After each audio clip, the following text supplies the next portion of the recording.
The same Chinasa Uhuru that killed Aparawa Mende was the same one that killed Kekugwa. Because he liked killing people. He liked killing people, he liked threatening people. He would threaten and he quit. And he's hiding left, right, and center, hoping that we do not know.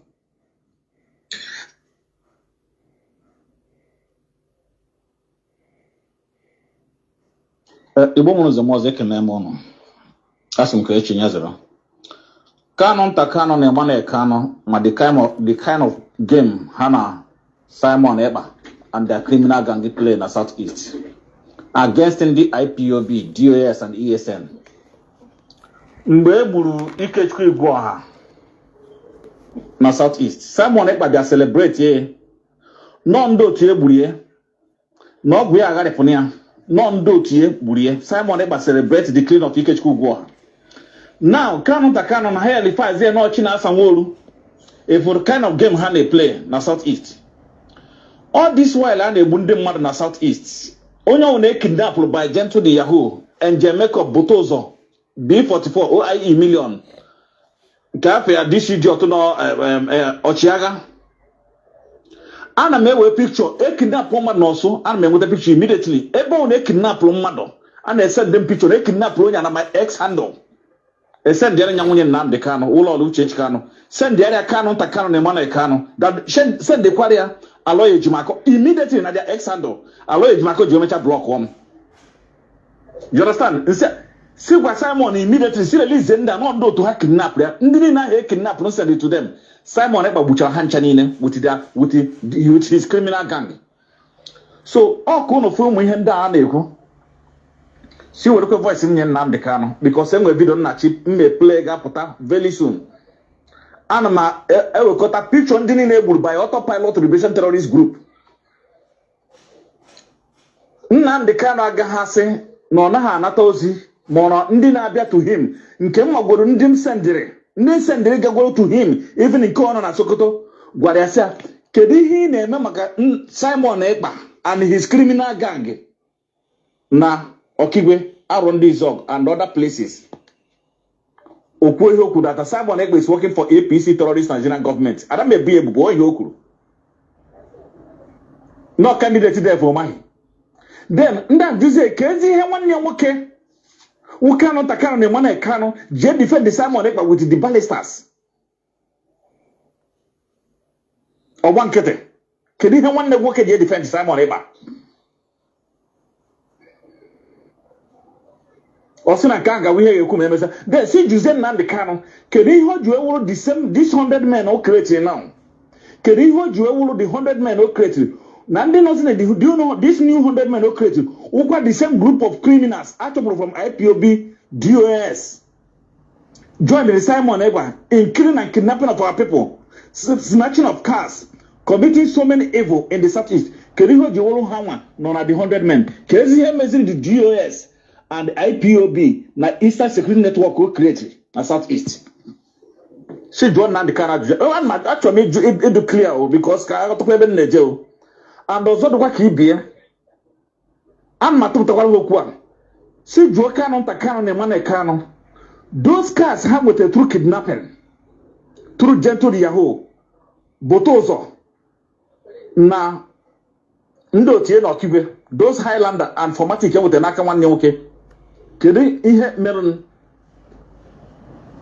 ọzọ na atụkwa iwerekwa ebe a na-awụ si gwa ha biko na anụm ka balista Nnaemeka Ejiofọ John Ojeri ede wee kwuo mmadụ send them the video that na nyanwa Nnaemeka Ejiofọ si na ha ejene for investigation and inquiry na Southeast so many places na Southeast wee na-ajụsio ha ejekwala wele izikala jebe the PG ndị autopilot liberation terrorist gburisi PG n'ihu nwunye na ụmụ ya egbuo di ma gbucha ya pelise egburisi otu esi egburisi anụ ewu wee ya na akpa buru ozu di man pụọ ha jekwa were izikala ma ndị ọzọ egburu ebe ahụ then ha ejekwala ka nwanne atọ wee jefu the kind of criminality autopilot liberation terrorist o create o support ụmụnne sọpọtụrụ gburisiri na ka nwanne atọ gbucha young boys.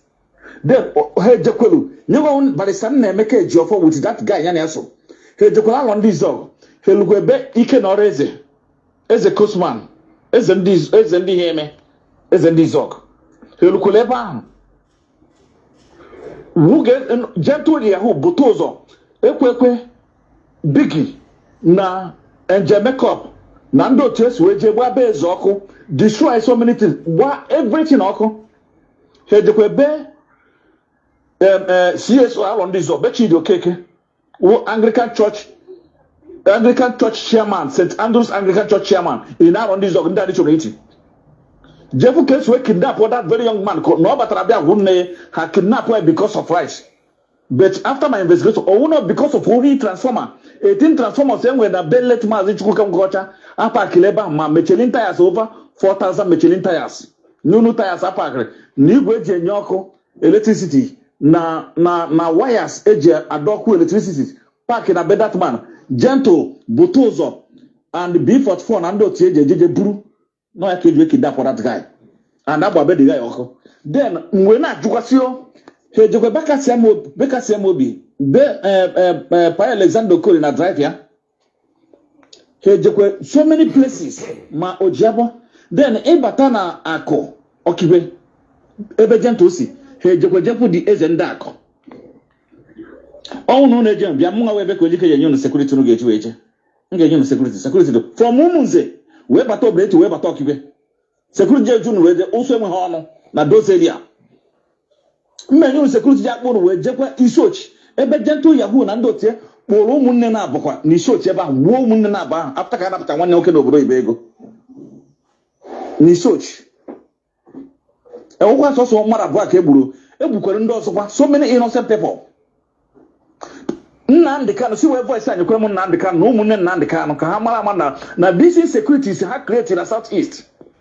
Ị bịara gwa anyị say that na ndị anyị ga-esowe for nwele nwe Biafra ndị IPOB, DOS and Eastern Security Network. Then ka ezi ihe ndọtọ pilot na Simon Ekpa na Kanu na Emmanuel Kanu and the criminal gang na-eme na southeast. Kedu ihe mere ịchọ hepụta bịa defend here? Every killing and kidnapping, organ harvesting, snatching of cars and every other things that was done by these criminal activities of autopilots, DLA, BDF terrorists. Kedi ihe mere o ji wee gbankete. Nnamdi Kanu na anata ozi niile si were kwa ozi a mee ka ozi alụọ Nnamdi Kanu aka, because all this propaganda ha na-atọ ọnọgharị na lọlọ Nneka Chimezie na akparị ya, lọlọ Nneka Chimezie na akparị ya. Mụnwa wee ebe Kodike si na lọlọ Nneka Chimezie da akparị Nnamdi Kanu maka na eziokwu na-agba na ntị. Lolo Nneka Chimezie was once in the other way around. He doesn't talk about Simon Ekberima. He faced Asari Dokubo and the Nigerian soldiers. Eso Nandi Mele attack. Eso Nandi Mele Lolo Nneka Chimezie attack. Say madam. Nyane luanyana.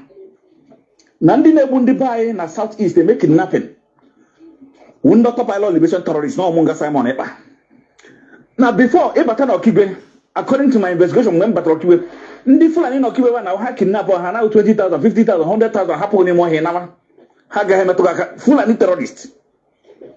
Now mgbe Gentle ha batara gbogbo ofu Fulani ebe ahụ ha nwata ekeloba ha bido kidnap ndị bai. And mind you madam, ịbata na akụ ebe nweburu galiki ihe ndị be Gentle ha niile na so 85% of Gentle people akụ people Okibe that side ha China na so Hausa Fulani. So they will kidnap you. Oh, before we book that place, we bute na Lopanta. Or just a buje na Lopanta. What Gentle Yahoo? All how when they make the whole kidnapping, I make kidnapping ourselves. Gentle had turned and be speaking Hausa and be kidnapping people. Then ha kidnap that road along that road. Ha bata ha ga solo ga Hausa bata yime. What's happening? My God, I don't deal with kidnap. They will kill you. Attack again on the Fulani terrorists, Boko Haram terrorists. They will kill you. They will speak Hausa. Gentle them, they will speak Hausa for you. They will speak it to your hearing, then you will enter the Nabonia. Nnamdi Kanu Biko, and my Ayokwaga yo. Oh, what and the 100 men I may create. Nezena, by some name, make a Jofo. Sinahama Jelu. JJM investigation. Investigation how go about investigation ka bia lugara ndi mmadu no leli zendini Good morning to you all. Ekele mo kekele nwan. Kele okolo kele matakele. Kele ndị nze na ọzọ. Here I got a brief program, and this program is very, very important to pass this information, because as in now, the nearest future I got why you bank it, why you go. And then iwe mana kwano na mmadụ ka eburu ebubo na mmadụ gburu mmadụ. Igbu mmadụ awụ ihe a na-ebo mmadụ ga-eso onye ahụ gba nkịtị, onye ahụ mechie ọnụ. I will break it down ihe mere no, at least na part Ikechukwu ugbu a. I'm going to break it down. But before I break it down, I want him to come join. Maka ndị ga-abịa ihe akwụgheri ya. Ịma nke ọnụ na-adị n'ahụ nke ndị dị US mere. But nke the blood of ụmụnne Mazi Nnamdi Kanu ga-eme, ụnụ a na-ahụ ya. We don't regard it as anything. Ịmaha na ọ dị very dangerous in future coming. Ịmaha na ọ dị very, very dangerous to see such a thing and they keep quiet. All Mazi Nnamdi Kanu so have made that Biafra radio. All Mazi Nnamdi Kanu so have pay for more than 2-3 years now. Okube hoku makaya. On a Biafra radio and Kanu blackmail people, especially Kalunta. These people believe on how the wicked, the good wicked to the obobo. Ihe mere m ji na-eme ihe ndị a m na-eme today. I have rethink, ihe ụra tete. Bịa hụ na family ọbụla ga-adị wicked to the extent of ịgbachi nwa ha mara amụ wicked, and nwaanyị ha gara bụrụ mmanya lụọ. Nwanne, you are nothing. You are aside the one ewu. Ihe a ga-eme ha nweta gị ha ebepụghị isi.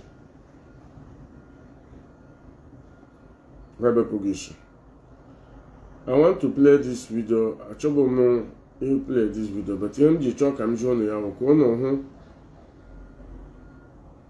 ebe Kalunta nọ were na-ebodo mmadụ ebubo. Ebodocha mmadụ ebubo ahụ, ọ na-asị hapụ. Why are you insulting Mazi Nnamdi Kanu? Ekwele m ya 100 times. Ikwu eziokwu awụghị insult. Ya bụrụ na ikwu eziokwu ga-awụ insult to you people, to your own understanding. Nsogbu adịghị. That means a ga na-ekwu eziokwu. This particular the same Chinasa that killed that woman was the same. The same China. This particular video I'm not going to play now. All video. UK. George Ume. Kalunta Kanu. And I think there are more than 3 or 4 na that radio. Ikechukwu Onoha. You know, when they find out that the doors and the ụmụakwụkwọ amatago ihe gburu Ikechukwu ugbu a, all Mazi Nnamdi Kanu gwara ha go outside, especially Kalunta, go and tell them no Chinasa nwere gburu ya. But today, I'm going to break it down. That guy issue. But before we do that, we will get him down on the Biafra radio na Koeri. The same Chinasa Uhuru that killed that woman was the same one that killed Ikechukwu. Because he liked killing people. He liked killing people, he liked threatening people. He would threaten and he agreed. And he's hiding left, right, and center, hoping that we do not know.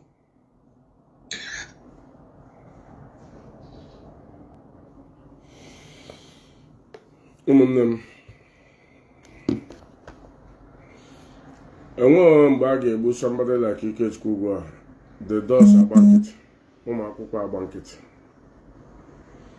Ngwa ka m kọziere unu obere akụkọ. Ime akọcha anya unu asa information. Some of the informations nwayọ na unu ekwesịrị ịmata, unu ekwesịrị ịnụ ya, unu ga na-anụ ya nwayọ. and anyị achọghị iji ike na-rush all this information. Anyị achọkwana ihe ịba mba were na-agwa ọnụ ya because all information nọ for years and months now. A na-ahapụkwa na-edi ka ihe dị mma.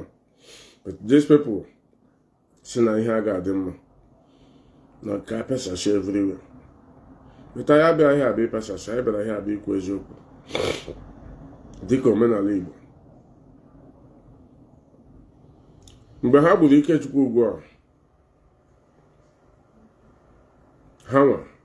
ha nwa mkpọrọ aha ikwesịrị ịma. Simon Ekpa nọ n'ime ya, Fine nọ n'ime ya, Kalunta nọ n'ime ya. Kalunta would the head of them all.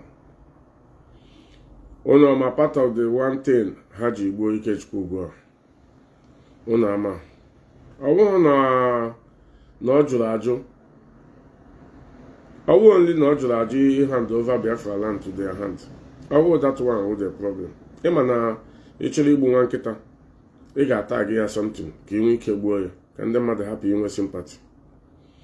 Ha chekiele na ya bụrụ na ha gbuo that guy, ndị mmadụ ga-ewe iwe because he refused not to hand over Biafra land to them. Ịma ihe ndị a na-akọzi n'ụlọ ha, n'ụlọ nke ha wawo nke Mazi Nnamdi Kanu na ụmụnne ya. Before nne na nna ha nwụrụ, ha sọrọ Nigeria gọọmenti gburu ya. Na-egekwenụ ntị ọfụma. Ha si na Nigeria gọọmenti gburu mma ha, gbuo mpa ha. Beto na ọmana ndị a sị na ọwụ Ikechukwu ugwu ha gburu mma ha. Ka otu Ikechukwu ugwu ha si wee gbuo their mother. Ka ị na-ahụ the kind of people anyị na-efolo na this struggle and the kind of people who are our leaders. Na Ikechukwu ugwu ha zụrụ slippers zoiga their mother. Ha sị na the slippers Ikechukwu ugwu ha zụtara ya because that slippers, ịma na Biafra land that time a na-arụ slippers with the Biafran flag, Biafran color. Ha sị na slippers ahụ Ikechukwu ugwu ha zụrụ na kansa nọ n'ime ya, na o tiri ya kansa, na ọhịa mere nne ha ji wee nwụọ. I repeat, na sandal Ikechukwu ugwu ha zụrụla their mother. Ya wụrụ na ihe a m na-ekwu ha sị na ọwa ashị Amadioha ala Biafra ya lee mena ha, mena 3 of them.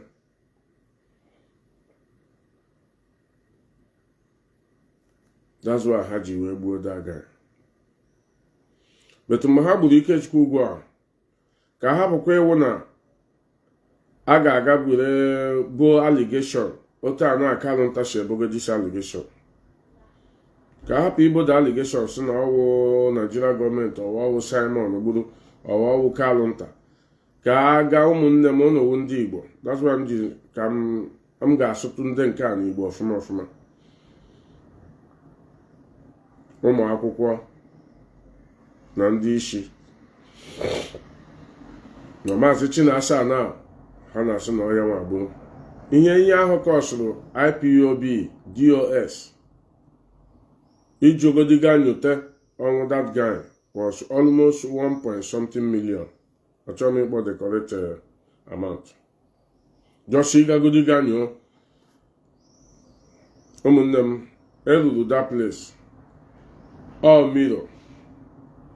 Ha niile gburu Ikechukwu ugwu ha gbara dị a. Agaghị ofu ebe, agaghị ebe abụọ, agara more than 3 places. The same people gbara dị a. Egidego some of them agbagbukwara agbagbo egidere. Ekwukwere ha ndị dị ire ha, ekwuru ha ndị dị ya wụ the same Kalunta na ụmụnne ya ị na-ahụ today. As they find out now na Chinasa amarago na ndị a amarago na the turnaround ibo ya na ọ Chinasa nwere gburu among the Parawo and the Ikechukwu ugwu. But the mirror na the evidence ma ndị nke egidere because all their pictures asịghị na mirror ka a gara kpọọ ha ndị gburu that guy because ha gbagidere that guy egbe ọba ahụ mma ka ha ji berishie ya. Ha ma the guy shiri ozugbo ike, ha ma na ọ bụrụ akpọ. Ya ma na onye aka ya dị ọcha nwe ihe ọbụla mere ya n'owe. But ụmụnne m today these guys are turned around sịgị na Chinasa nwere gburu Ikechukwu ugwu. While Carlos family ma ihe mere Ikechukwu ugbu a. This here was concocted with Simon and them. That's why you Simon the boss or champagne, because to get that guy they have very, very hard. How we went there. Oh, they have very, very hard. The day how much with that guy, they couldn't believe it. Oh, here many Simon to celebrate here. Ebo watching us Shabulia Kalantan Majoge. Why didn't you celebrate the Ikechukwu go on 30th May? Nebuli. Because him and Obrian Ognishi. Him and Obrian Ognishi are family. Edi Gina na go pụta bịa ṅụ iyi na ọchị na ashagburu Ikechukwu ugbu a. Ị ga-apụta nwu bịa ṅụ iyi. Ịma akpụ unu werele ego anyị na-agbawo. Akpụ unu na-agbara. Unu ewere nama. Gaa ka unu ga-asashashi onwe unu, ka unu ga-apịasashi onwe unu. That is how you people lavishing our money. Like ụdị nke Darlington na-eme na. Ya were ego ya ga-anwụ isi maka otu na shi ndị ọ na-atụ. But if you look at him, he's going. Wala. Unu were this guy, I repeat, the question of this thing of Fuma. The same Chinasa Uhuru that killed Aparawa Mende was the same one that killed Ikechukwu. Because he liked killing people. He liked killing people, he liked threatening people. He would threaten and he quit. And he's hiding left, right, and center, hoping that we do not know. He's hiding left, right, and center. But ono na Nigeria government chọrọ deport ya na Kuwait. Why did their brother Mazi Nnamdi wrote that Chinasa is no longer in Kuwait? None of one African country now hide. Even Genwa will call on Takuria. Even you said it. Because you people have planned how to deport Mazi Chinasa. If not because of Chukwu Kabiam. Akara inokwa bad news ebe ya nwana. Why did you want about? Because I think our brother, our comrade, the Chief Austin said something like that yesterday. Unu kpọpụtara na this struggle na onye na-ekweghị nke unu kwuru unu egbuo ya. Mgbe this guy nyere ya mother Sanders have been a long time. But unu ji Sanders this guy nyere ya mother nwụrụ na Germany ọnwụhụ na obodo oyibo.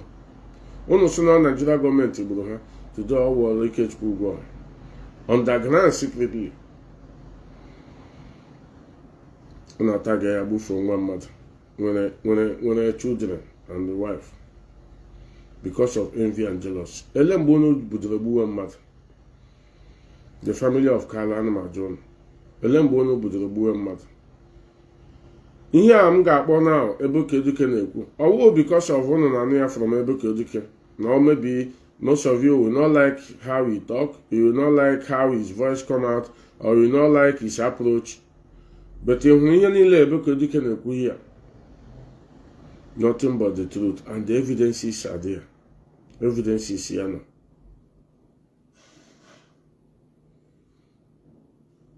Mama Mazi Nnamdi Kanu lolo. Nwụrụ na rumu Kalunta na Germany.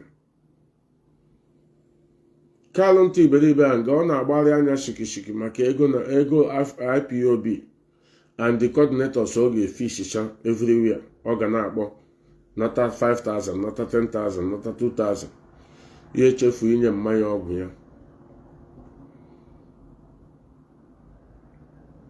He forgot to give that woman her medicine. But today, I cover Corona and all those things. It's all in all Nigeria government. Afoleka my mother no. Afoleka my father no. How old is Mazi Nnamdi Kanu? How old is the father? How old is the mother?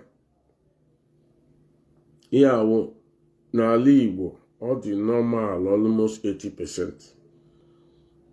Once you're above 70, you're gonna have one thing or the other, either diabetes or high BP or high blood pressure. You're gonna have one. because of no good medication in that place, no constant control. Ndị Arewa bụ onye Arewa before even Mazi Nnamdi Kanu ebido this struggle. But I cover ụnụ ihe ndị a. Mazi Nnamdi Kanu isa emebe ọkụ otele ya ala, anyị ga-ebidozi mebe ọkụ otele a. Because ọkụ otele a atala anyị wewe. Anyị nwee ike mara ma ọ ga-arịa, marakwana ma nwere onye ga-eweta ọgwụ ya ga-eji agwọ ya.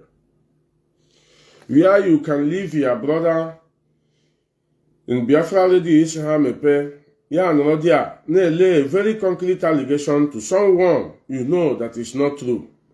Genwe hu ga that one on kem keke ga bia kwuo here ka somebody ga bia asemo why are you insulting Mazi Nnamdi Kanu? Amadi oha nna m ogugo obodo kugbukwu unu niile. Ihe awu Kanu nta because he like killing people. He like killing people, he like threatening people. He will threaten and he quit. And he's hiding left, right, and center, hoping that we do not know. No, I want to go back. The same Chinasa Umuru that killed Aparawa Mende was the same one that killed Kekugwa. Because he like killing people. He like killing people, he like threatening people. He will threaten and he quit. And he's hiding left, right, and center, hoping that we do not know. Emma, ihe ejikwa na-agba Kanu nta nkịtị wụ because of okwu ha nọ na court. Onwekwa n'ebe ọzọ a ga-ejide aka ejide ya n'ikpere.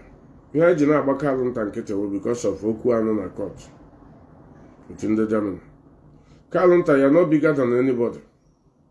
Otu ahụ isi wee bịa obodo oyibo, even the funny thing na ọnwụ nna ụnụ kpọpụtara all of you. Omen nke ji aka ụnụ bịa obodo oyibo, none of you. Yes, Mazi Patrick, I will bring you in just a minute. I will bring you in. Omen nke ji aka ụnụ bịa obodo oyibo. Otu ahụ ụnụ si wee bịa ka ndị ọzọ si wee bịa. He can be here na ya Biafra radio na-ele a very concrete allegation to somebody while you know that na ọwụ gị nwa particularly. Now, on a fine boy, one nigga nwoke gburu that Ikechukwu ugbu a, and you people force the Simon Ekpa to celebrate it. But today, una abịala every day, Chinasa nworu China. Agwala m ọnụ, n'ishi Chinasa ahụ ga-eri ọnụ. You think I'm lying? Ịhụ isi that guy, ọ ga-eri ọnụ niile.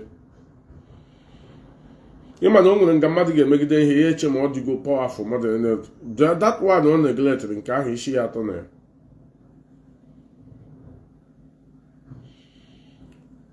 Mazi Nnamdi Kanu ịhụ nke a nwanne gị nwoke kwuru. What do you have to say about that? Ọ naanị nke the dos kwuru ka ị na-ahụ. I don't know. Naanị nke dos kwuru ka ị na-ahụ. You don't see this one. Mgbe anyị kwuru okwu ihe a na fine boy na-ekidnap ndị mmadụ na Biafra land, na-ekidnap moto. Most of you think that all was. And Mazi Nnamdi Kanu knows all these things. That's why I said earlier on that Mazi Nnamdi Kanu can never in this life mention the name of Simon Ekpa or his brothers. He can never, because ihe niile ha na-eme onye anwadire ya. The level of lie and hatred unu nwere n'ebe IPOB family nọ ka m ji mara na ọ na-achọ Biafra. You people want only your stomach.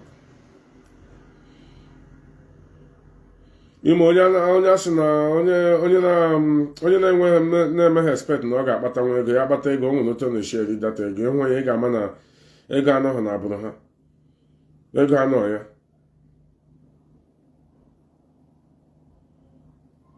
On na-aza prince n'igwe. The main originator of that prince in Afara Ukwu Ibek ka ihe mere ya. The same man now today ono na-akparị Wọjụ ụzọ Kalu nyere ya father.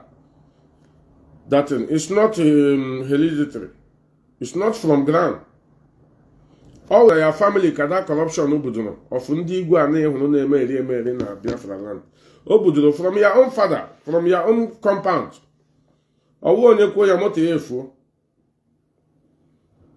Esi ndị be anyị hapụ police. Nwanne gị nwaanyị nụkwara police for how many years? Isi Nigeria gọọmenti wụ ndị ọjọọ. Ịkpọrọkwara nne nna ya anya na Nigeria gọọmenti, Nigeria embassy, kpọtakwara anyị. Ihe mere before m ekwu okwu masị atọwa ụtọ si wepụ arụ. And man, all these things get leak. Gị chọrọ iwe intimidation to suppress all of us. Ka anyị hapụ ikwu. Unu egbuole nwa mmadụ. Today he's coming out.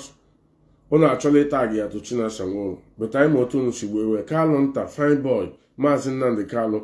Adanne gị nke nọ na Sokoto as we speak now knows what killed Ikechukwu Ugwu. Ọ mụnwa kwuru ya. Anyị gaa na mmụọ gaa na agbara. Ha ga-agwa gị na ndị ama ihe gburu that guy.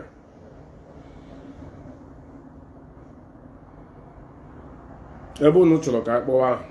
Ọwụ naanị aha Chinasa ka a na-akpọ. Ọwụ naanị aha Edoziem ka a na-akpọ. Ọwụ naanị aha Agbanyem ka a na-akpọ.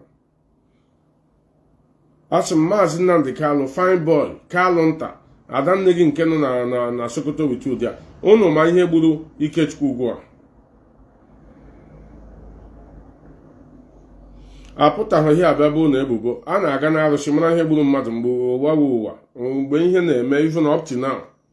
Ihe eme na family ihe ike ma a na-aga ka adres. Ya wụ na unu ama ha. Oke unu chọrọ unu ga-egbu ya lafri. Ka unu chọrọ unu ga-egbu ya secretly onwe onye ga-amanụ.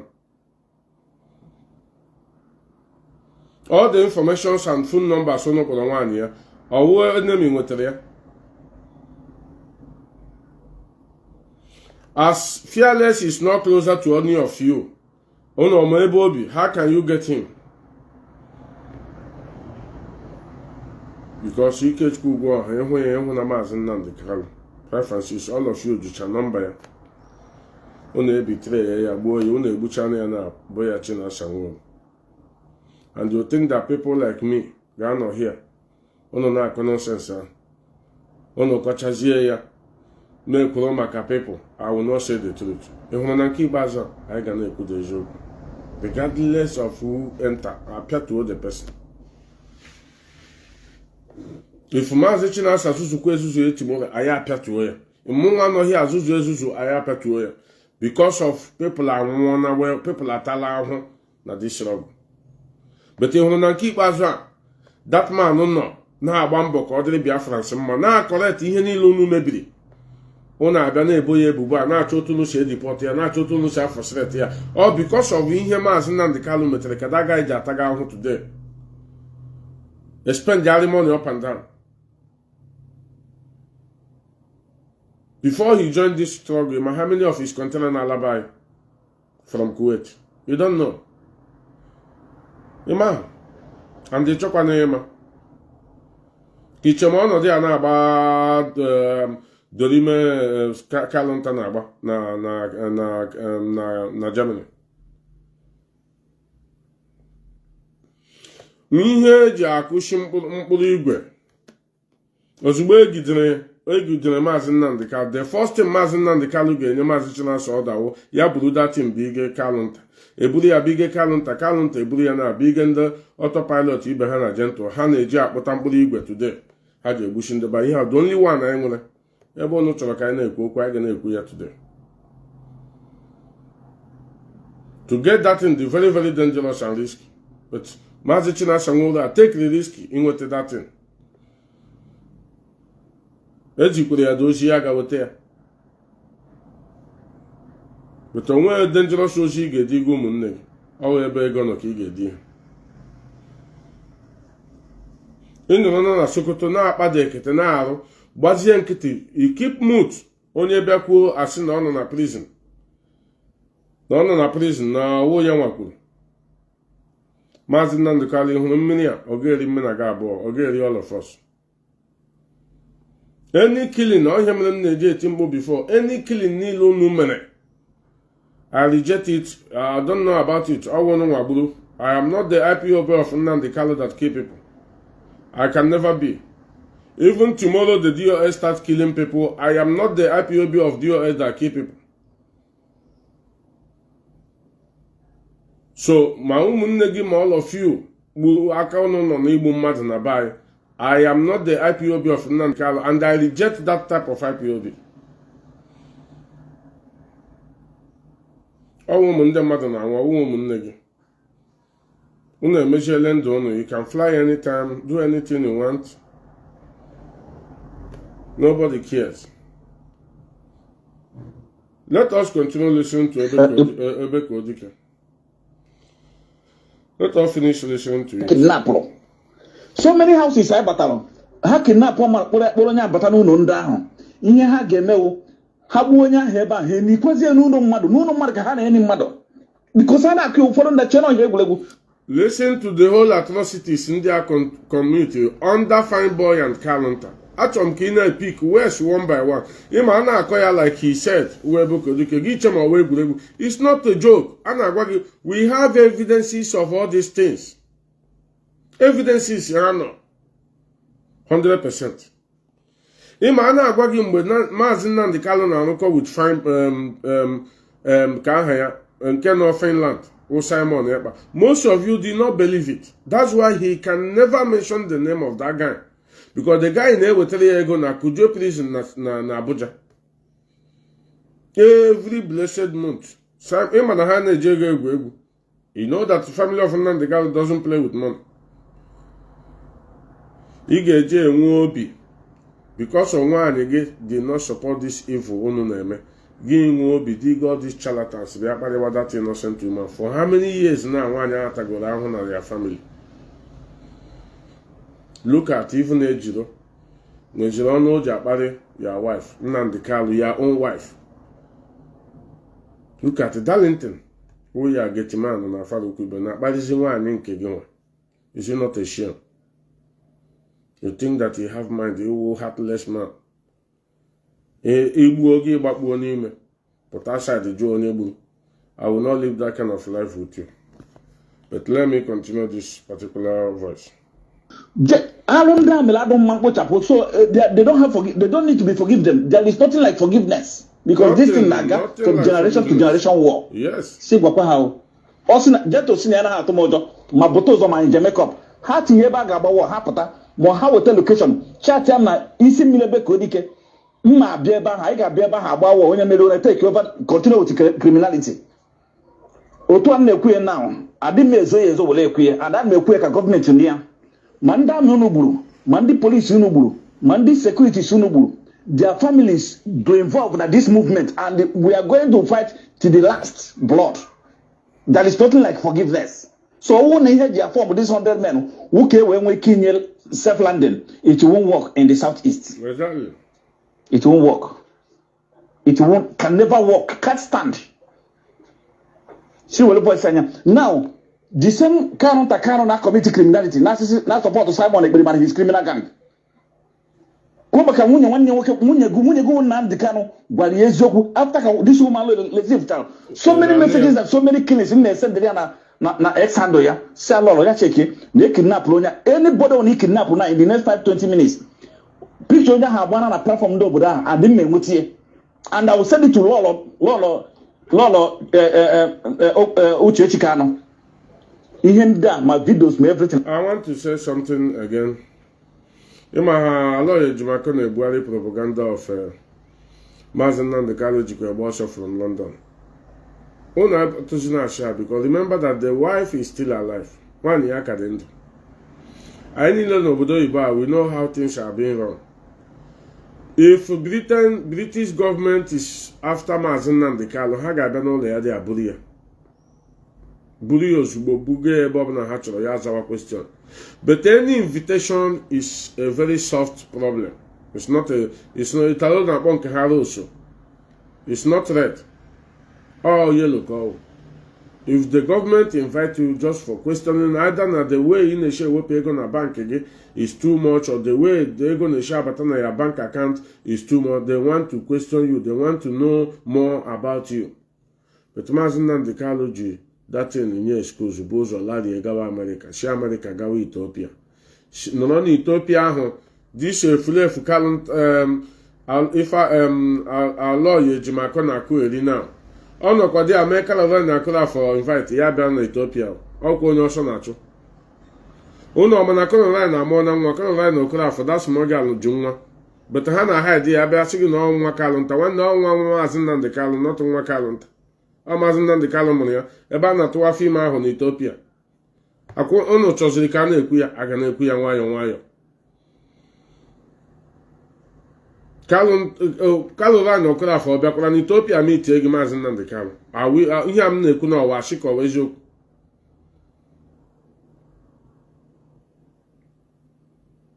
ọsọ na-achụ gị bete ị nọ na ihe dis ten fine boy gbara na rut ị na-adị na-agbakarị imeghala gị pụọ Holland ga mee shopping bulie ọ dị same route fine boy na-agba ya achọwa ịla ya baa Holland mee shopping bulie ọ dị same route ọ dị same pattern ọ ihe niile ụnụ mụtara i werele ya to come and do damage control na ọsọ na-achụ gị gị isi na ihe a jikwere gba the women sing na ha nọ na dia na-agagharị na shopping mall gị forget ya wife and the child ọwụ ọsọ chụgagide one ọwụ ruo that place utu aha na-ada ada ọ ka kwụ ọtọ the kissing ị na-enye nwaanyị na shopping mall Biafrans ji the picture we have the picture but ihe na-arush anyị ka iwepụtacha the whole information now so that you know how to do your damage control. Maazị Nnamdi Kalụ, it doesn't work that way. As you are smart, others are very smart.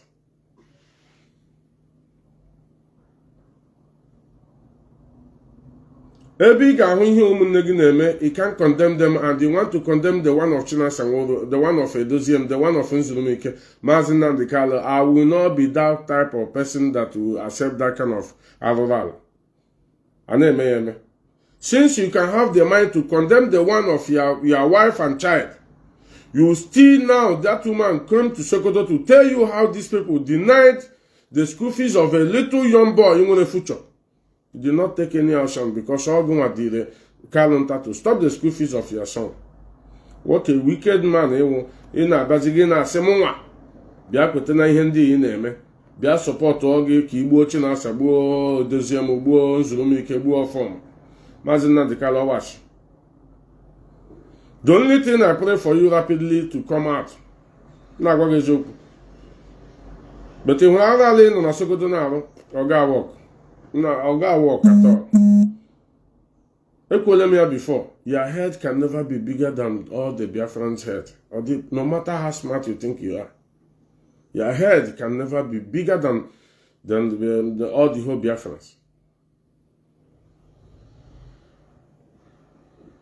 We have collected hatred everywhere in this surface of the earth between Nigeria, Yoruba, Fulani, Hausa, Middle Belt, our own politicians, our own cousins, our own brothers, because of Genwa, Maazị Nnamdi Kalụ, because of ihe kwutere n'ọnụ.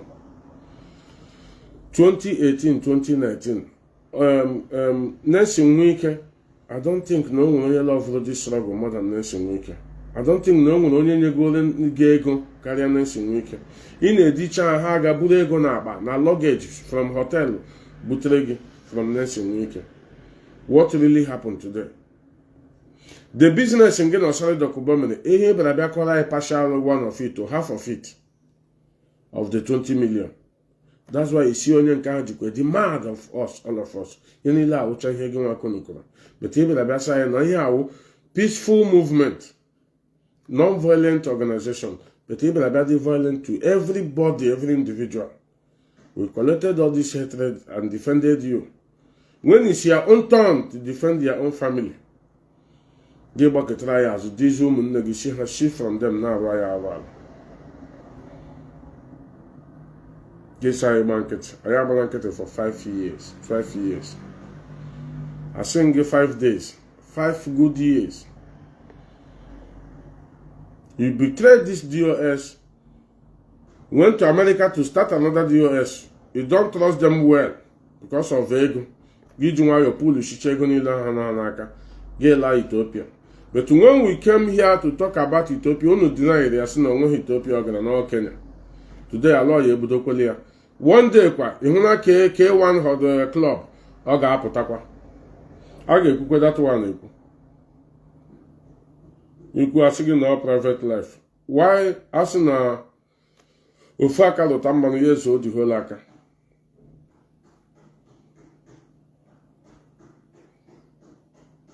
if anything I do today, if Biafrans want to say it, they will even talk about this my picture. No, here. This picture was snapped 20 years ago. Biafrans will talk about it, if you don't know.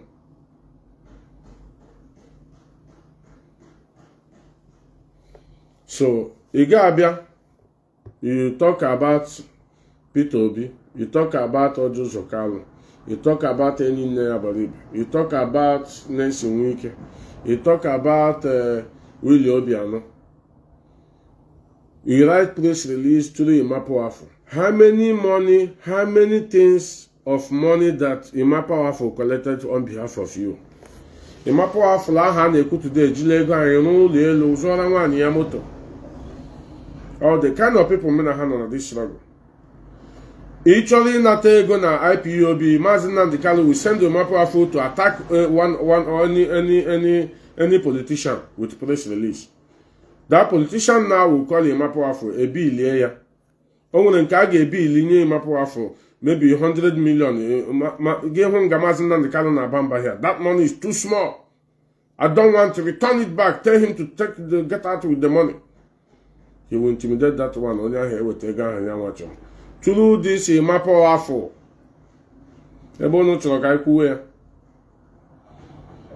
How many money have entered the hands of Imapoafo through you, Mazi Nnamdi?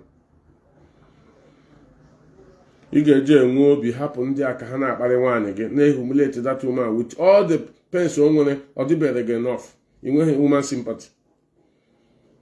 But all the charlatans who may flave. Umo Kokobioka just ubalite. Because he him not one Umo Kokobioko, no Kokobioko. Oh, yao. Na malite. Abola ha Messiah. Nobody is Messiah. We are all human beings. The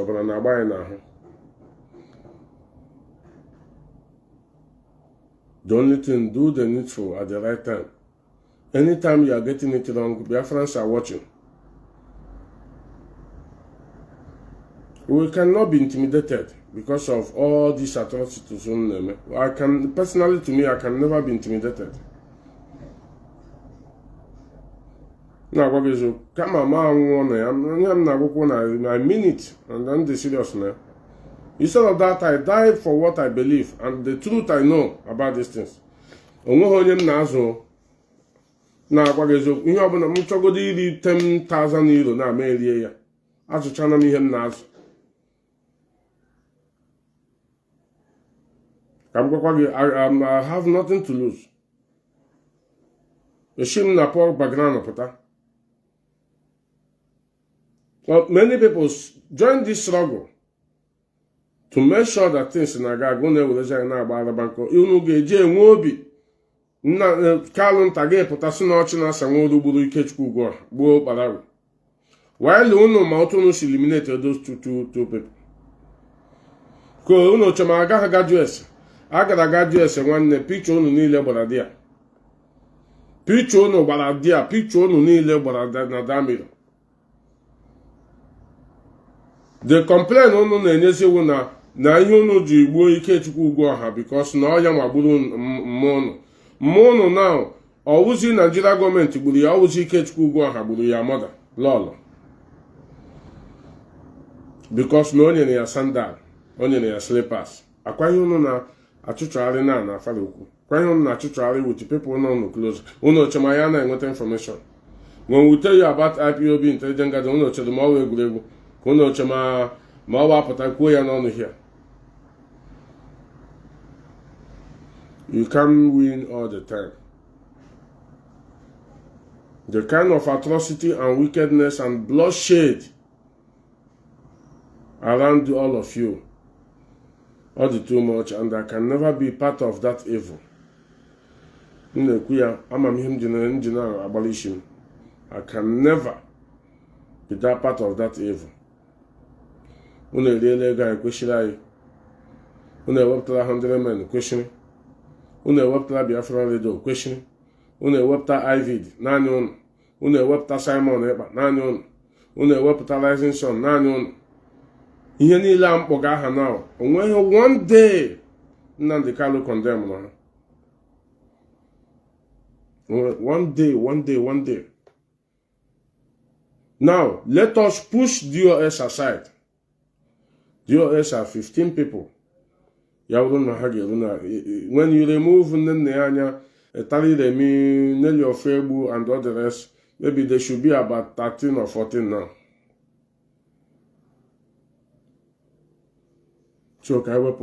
What about IPOB family in UK? What about IPOB family in Germany? What about IPOB family in Spain? What about IPOB family in America? IPOB family in Italy? IPOB family in Australia? Ndị ahụ na-atụta ego ahụ iji na-ekisi nwaanyị na Ethiopia. Ndị ahụ na-atụta ego ahụ ị na-eji agba private jet.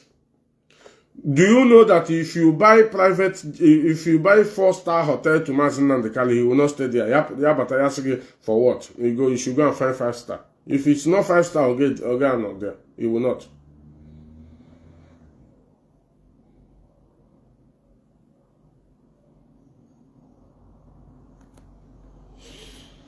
Unu ga-eji abịa today, unu enwe obi si na ọchị na-asagbu Ikechukwu ugbu a. After knowing full well, I will review many things. Today. I will review many things. People who for years, but because of fear of Biafrans to attack them, how banket. You travel to Asia country, Metro broadcast. After Metro broadcast, you told the national coordinator, Nahaga Buteleganga. Since that day, that guy never trusted you. Kangwaze here today. But he refused not to tell anybody because of fear, because of your intimidation. Since that day, more than 9 years now to 10 years, he refused not to tell anybody. And he never trusted you again. That day, he said he knows that the Biafra is not coming from your hand. Why you get up no law? Private life. Private life, we check all of you there. When it's private life, you forget our money. You forget asking us money. You forget tasking us. Diplomatic movement. Burial leave. Can you tell me how many people they have sent you home with that burial levy? Oh, here, this guy, Osraman. Can you tell me a go there with another burial levy? But equal today now, people will go to this DOS and be making noise. Ego burial levy ahanile no naka nne ya anya na Mazi Nnamdi Kanu. Eliele ya pion. But do you know why? One thing I believe in this struggle, ya wuru na aka gị dị ọcha, ị na-akwụ ya dues. Ọ na-ara ahụ ihe eme gị. Ọ na-ara ahụ gị dị ọrịa ma afọzie nke nwa anwụ mbula.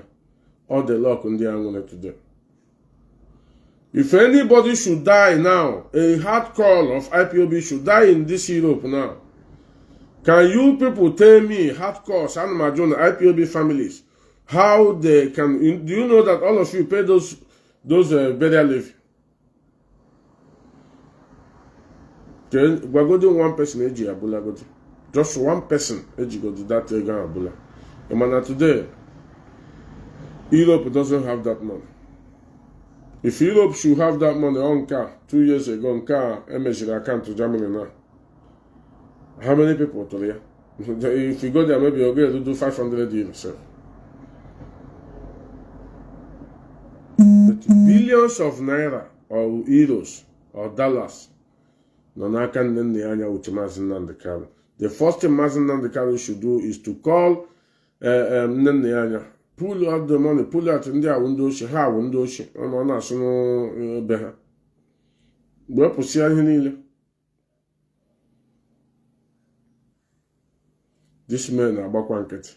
Ni hogi here Kanu. So no audio essay reggae. No chike dozen reggae. ịkara ịgba nkịta ewere okpiri gaa Switzerland kugbuo nwa mmadụ. You keep quiet. After you turn it and bully and the IPOB, no harm about Chike Doziem. One of the wicked, though, Mazi Nnamdi, you are a very wicked man, I swear to God. I'm sorry to tell you this thing with all due respect. You are a very wicked man.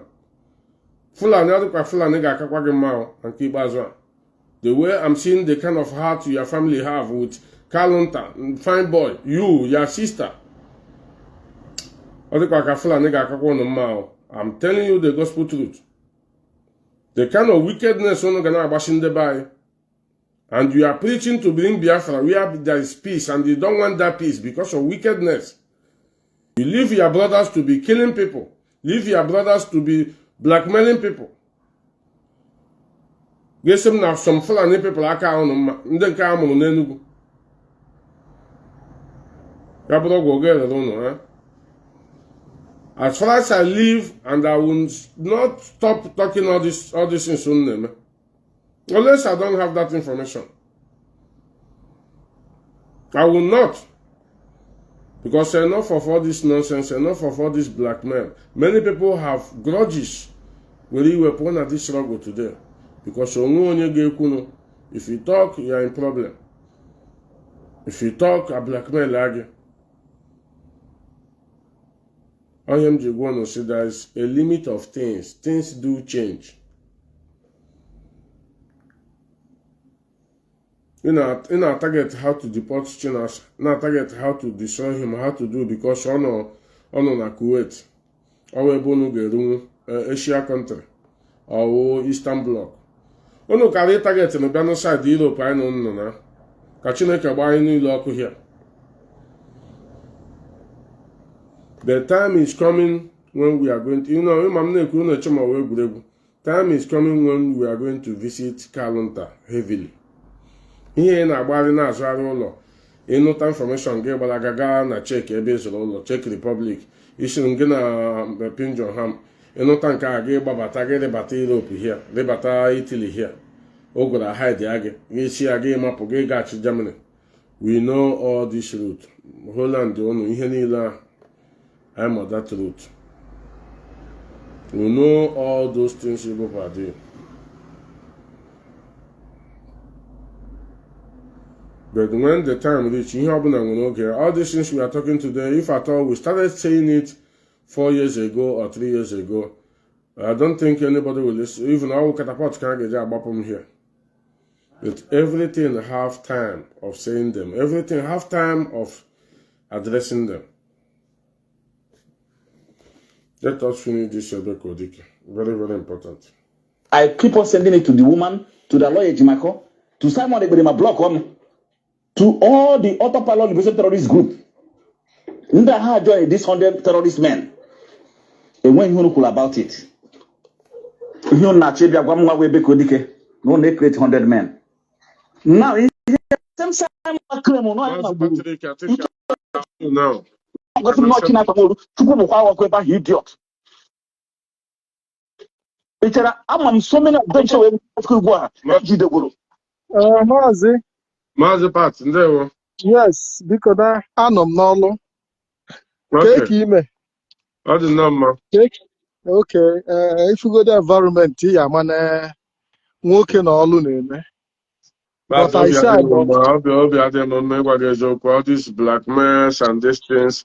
A whole Kalunta will be on Biafra radio to blackmail a man, opening mouth to say boldly that nothing as Samuru, Buruma, Parawo, and the Ikechkugo. And you allow people like to keep quiet, not to become such a lie. Tomorrow.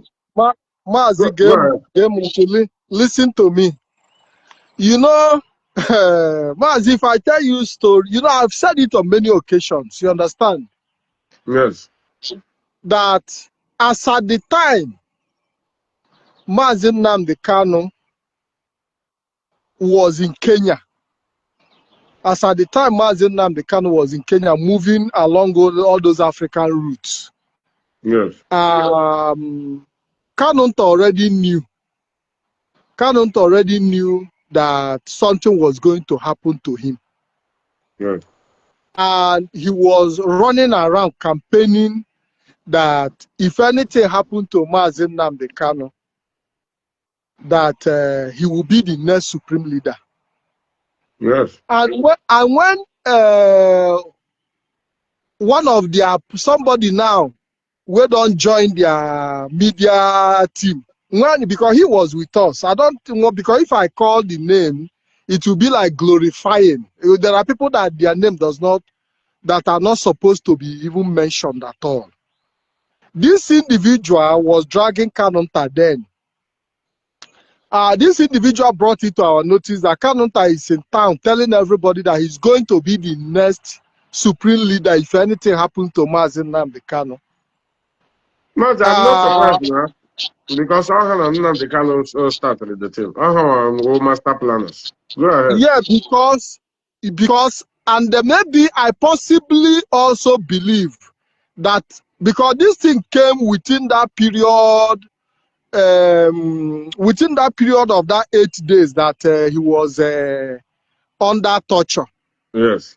But before that time, even Mazi Nnamdi Kanu himself knows that he didn't have much time again.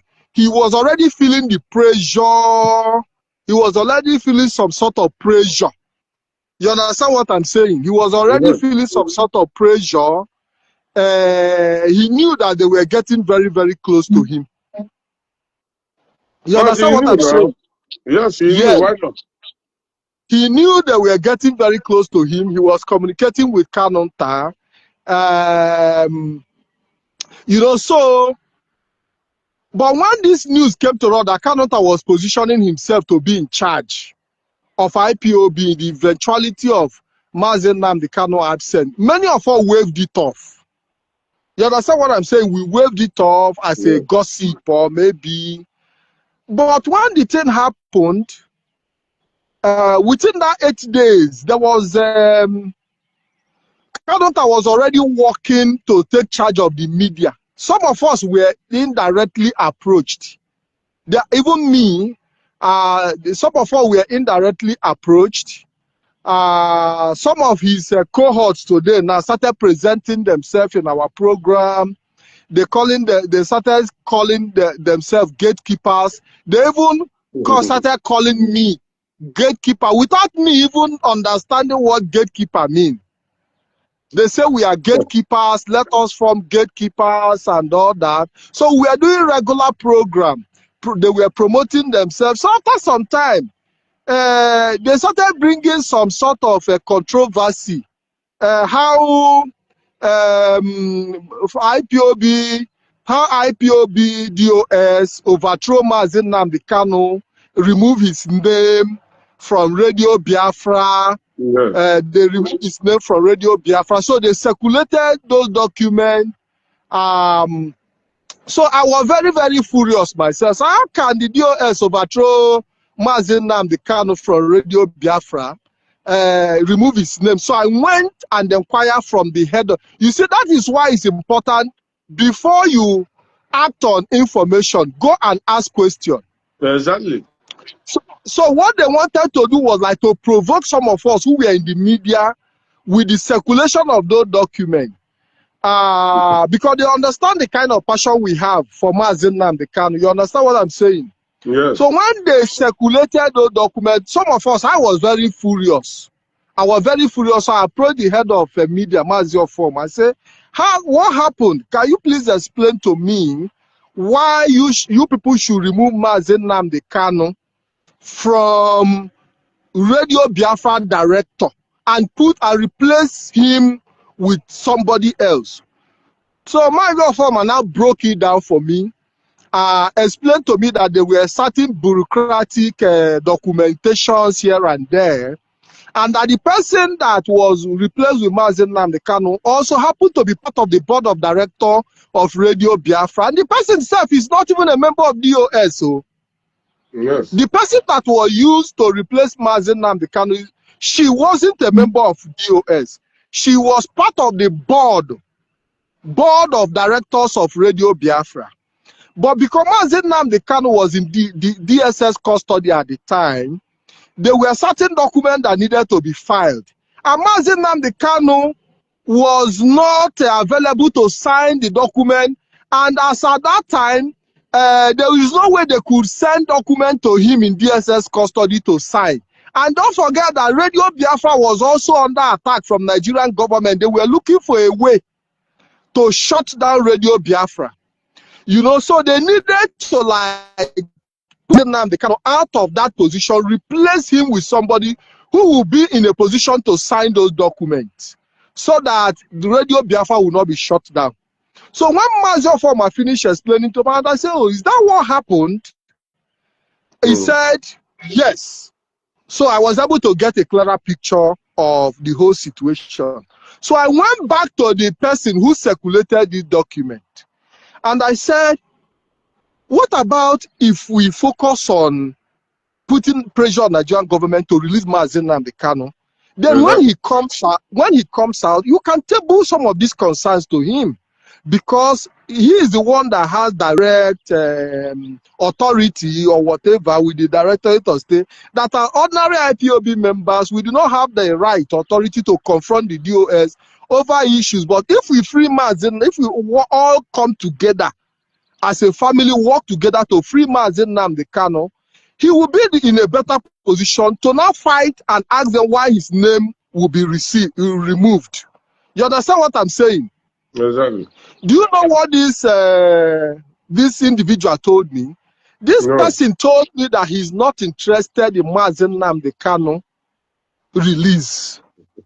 That what he's interested is to make sure that they fight this DOS till stand still. I said, so the freedom of Mazi Nnamdi Kanu is not important to you.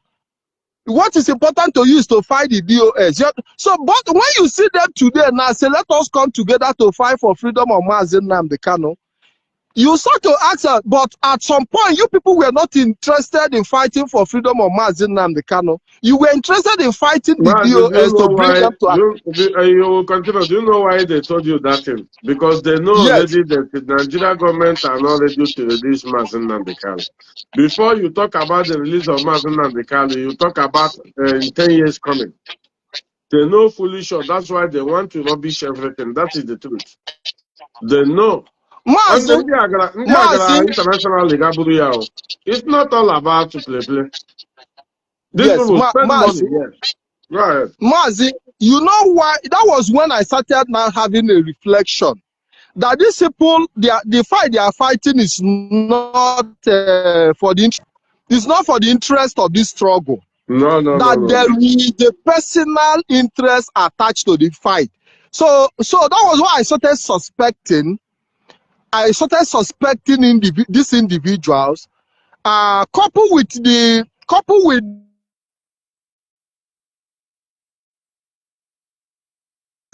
media person brother Kanu was positioning himself to take charge of IPOB in the absence of Mazi Nnamdi Kanu. But each time I try to interrogate with the that was circulating the document of Mazi Nnamdi Kanu remover, at every before he make one or two statements, what you hear is Kanunta, Nenayanya, Kanunta, Nenayanya. So I started suspecting, are you working for Kanunta, Nenayanya, or you are working for Biafra struggle? You understand what I'm saying? Yes. You know, so for me, what you see today, all these accusations you see today of Kanunta accusing China Sanworu, and because of the frustration of the fact that he did not succeed in taking over the leadership of IPOB. You understand what I'm saying? Yeah, Mazi, you are very correct in that part, but let me tell you, because we talk about information, we don't talk about gazing. They know, I said it here, I want you to understand that. I don't want you to twist this matter. This matter is from the direct from them, from the right source, not because of, no. We search and we find out that the ones that killed Ikechukwu go on.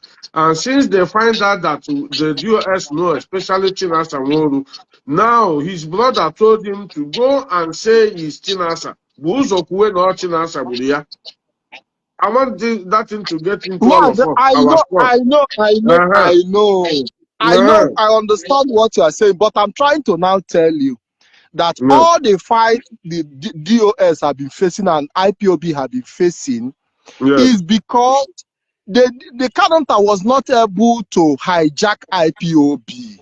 That one, yes. The killing of Mazi Ugwuoha, we saw how Simon Ekpa celebrated it.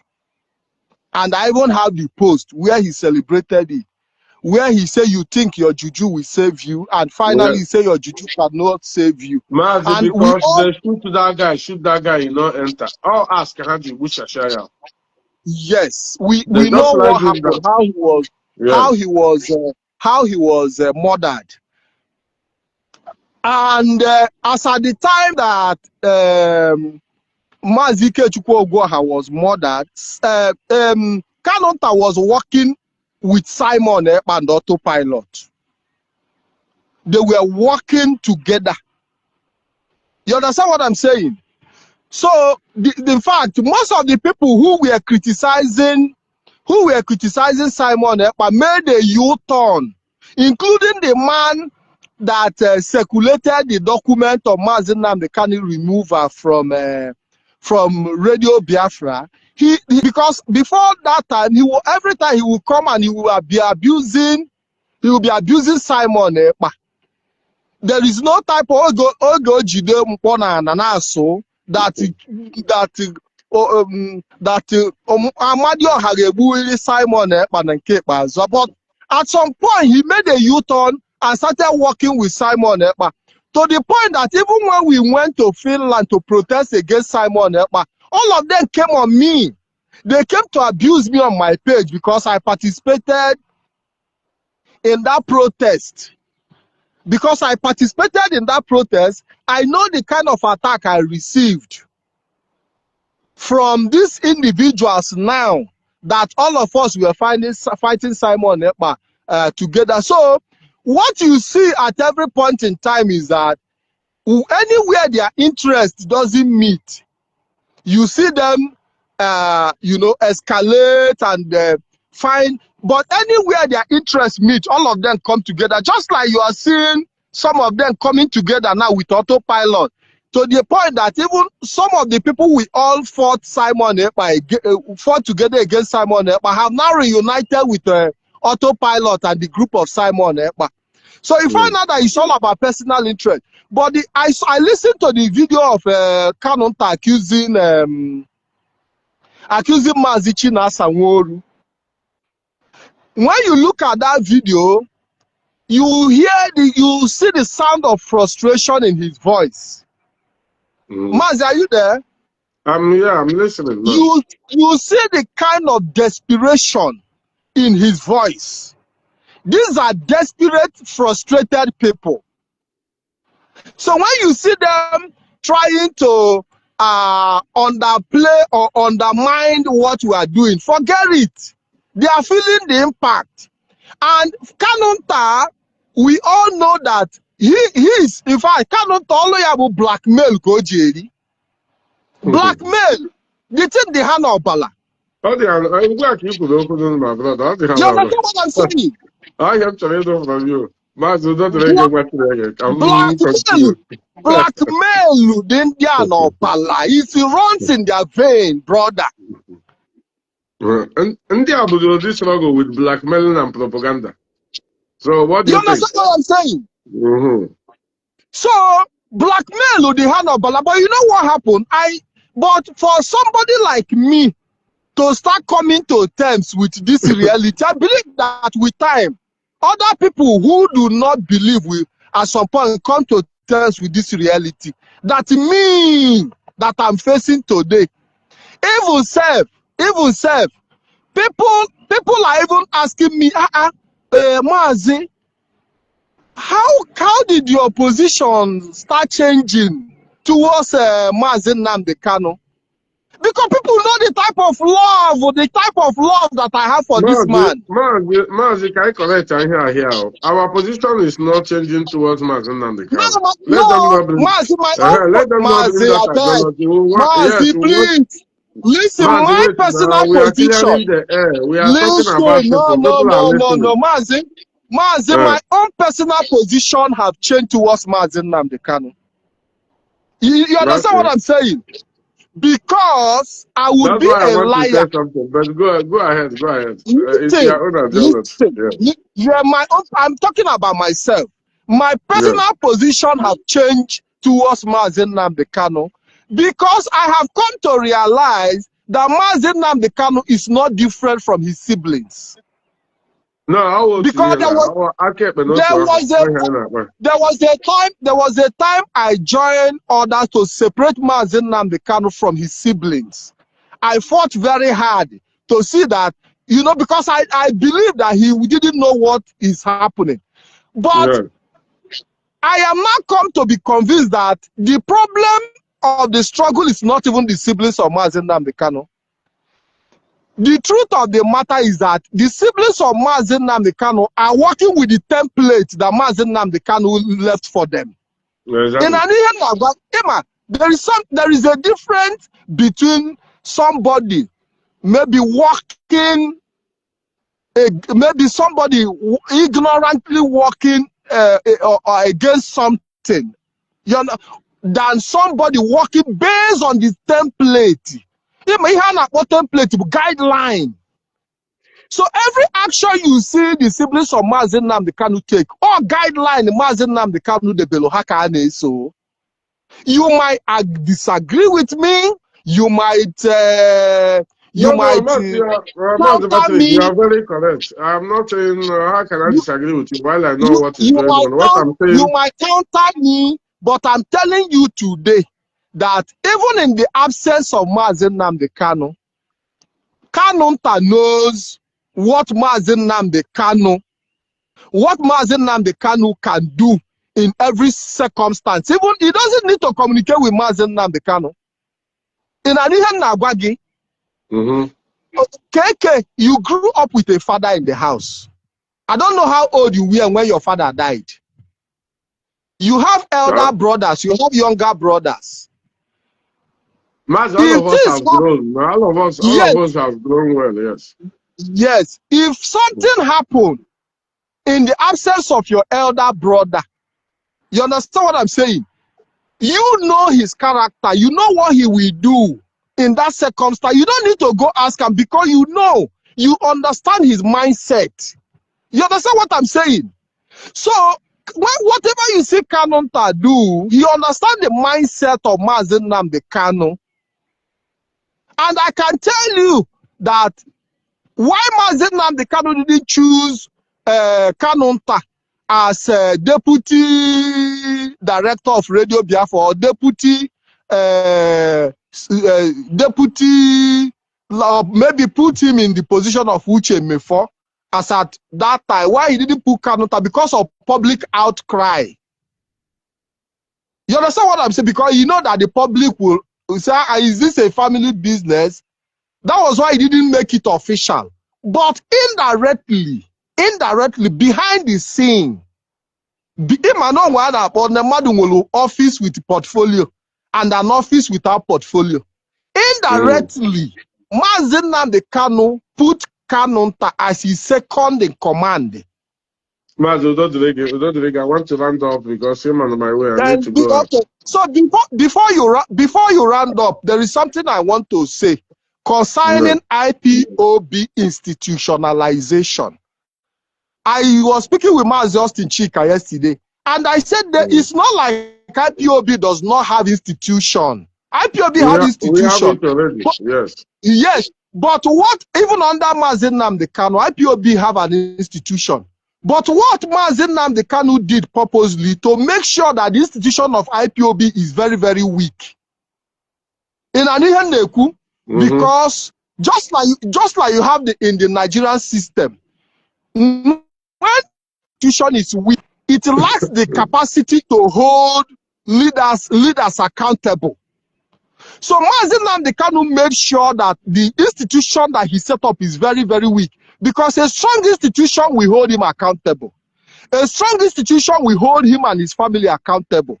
In Aniheneku now, so he made sure that at every point in time, he weakens that institution so that he will always be above and stronger than that institution. And that is the same thing you see in Nigeria today, where the politicians are stronger than the Nigerian institution. There is no difference between how Mazi Kanu have operated IPOB over the years and how Nigerian politicians have operated Nigerian system over the years. They weaken the Nigerian institution, and that is why you see that the politicians cannot even be held responsible by Nigerian institution, because individual politicians are stronger than the institution. And that is what Mazi Kanu applied in IPOB. And at every point in time, he makes sure that he weaken it. He used Simon Ekpa to do it.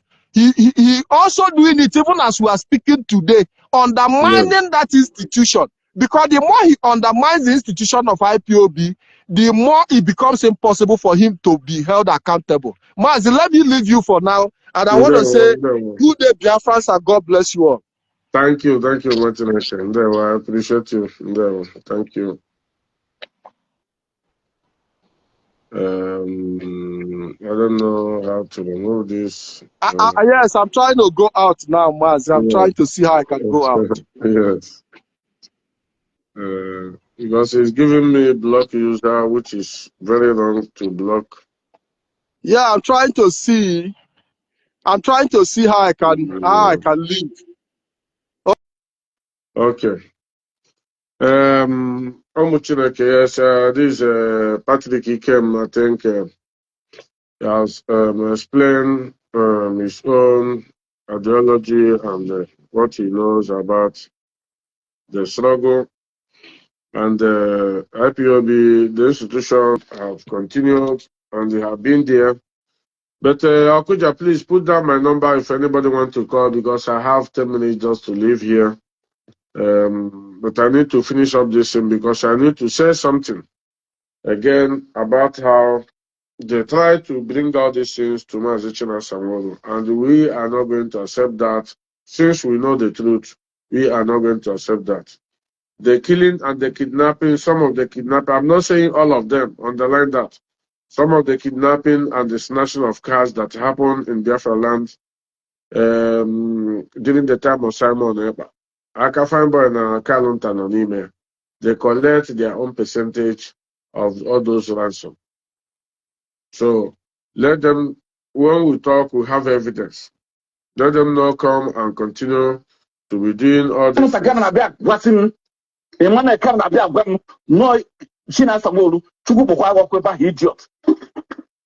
Okay. Put the number, let me pin it. I will soon go. I don't want to waste time much. All these criminals, my Jamaica, all of them have to see criminality. Now see you talk. Before I mentioned their name, did he not want them that this is no way forward? That they should stop criminality. Over 85% of our people are Nnamdi. Idiots. In a autopilot, that woman never for one day insults Mazi Kanu. Because when anybody come against your criminality, your evil agenda, then that person will become your enemy. Uno devil.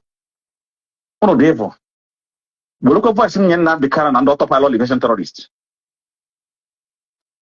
Chike does the same picture come for China, but Nigeria, which a picture. Now, Bana say, I hang on the road, and on the road. The same Chike does him. So, among the reason why I say I was nice, the DOS, Unu so cause this problem because Unu nebuchi so many things. Unu na fuki hene maybe Unu the DOS nebuchi because. Emana, as I'm talking here, Kalunta is watching me and he's sending his boys here, his members to come and ask to show us the evidence, show us this one. Nka Kalunta here. Did he bring any evidence? We don't bring any evidence for now for you able to do damage control. Nka Kalunta here. The same Chinasa Muru that killed Nnamdi was the same one that killed Kekugwa. Because he liked killing people. He liked killing people. He liked threatening people. He would threaten and he quit. and is hiding left, right, and center, hoping that we do not know. I'm not here, or whatever you call yourself. So you go to Kalunta and ask for that evidence. When you can be able to bring this evidence of this video I played now, I promise you, I will give you the evidence of where Fine Boy is snatching cars and where they gathered together to make sure they eliminate Ike Kugwa. And then they believe in a evidence. Damage control. Let me finish. It's very important. I think I need to finish that video. This voice remains more. You guys want to protect your leader. If you want to call in because I will soon go out now. I will go. They protect Nnamdi Kanu. But Nnamdi Kanu wounded the US. They protect. Now cause so many damages in Southeast. I will move to the Africa. Makaneba na go so danya. Or that don't meet you. Ntigani ha huma o get wounded the US. Gabia poor cosweme. I don't mean support Ochoya for one. Ochoya did not want more than 1,000 women or some. After all, King Solomon did not no man do no 1,000 wives. Or Basalomo, in your Basal his private life, Abasamo. Nkendo after and Nkendo against who killing of our people by autopilot liberation terrorists. Now, and Jamaica has sent the voice. Yes, with your total and Jamaica, he mentioned our names. Because I condemn his criminal activities. No kibe. Than the evil has winged into. And you know. Let me tell you, Biafrans, one thing again. You see, like this Ebe Kodike now. Most of you, man, China. I know why I always use that language. You make a home matter. Who is this? Hello. Mazi, Mazi, Dodrege. Yes, in there. No, Mazi. I hope you are live, Adi. Yeah, go ahead. Just quickly, just 2 minutes. Go ahead, Mazi. All right, Mazi, Dodrege. You see that Carlo, I don't know why, because these people, we never give them IQ, but that's why they can come out and start talking in the house. Carlo, through his brother, secretly supporting Samonepa, come out on social media and celebrating the death of our Mazi KEKE. Yes. Celebrating his death. Talking that the Juju have failed him. He thought that he had Juju. Now, Carlo have turned around. Nnamdi Kanu, he will not tell us that he is not aware that his brother, Fine Boy, is among those people that was detained due to snatching of cars, stealing our people's cars, killing our people. Nnamdi Kanu can never tell us that he never heard about that. But he chose to do that here. But I believe that once they started, I thank God for social media. All these things that they are saying is on social media, and the Kanu can never deny it by accusing an innocent man. Simple because they refuse to be bribed and they refuse to be compromised. But Chuko Kadam, Alaga Choptacha, Alaga Kubucha Hanchanile. You say, also has to go our people. Just because of our people love freedom, we want to go out of the Nigeria. That's if anybody comes out tomorrow or today talk about that, we follow him. And that's why they have telemita and the guts to kill our people. Just think that nobody will ask about them. Allah, ndị now because of this struggle, they got the Kanu family. He said, my brother. Supporting to killing them. Their spirit will halt the Kanu, their family, until they confess. That's where I stand. Man, the thank God for trying to make everything be, and at least may get our freedom go home. Let you too. I really appreciate you.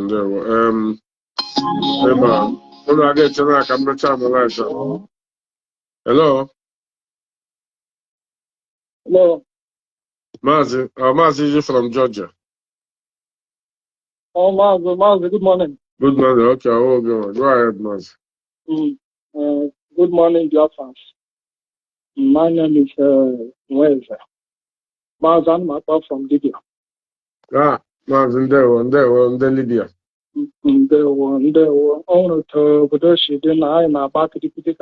Yeah, I know. I got the information.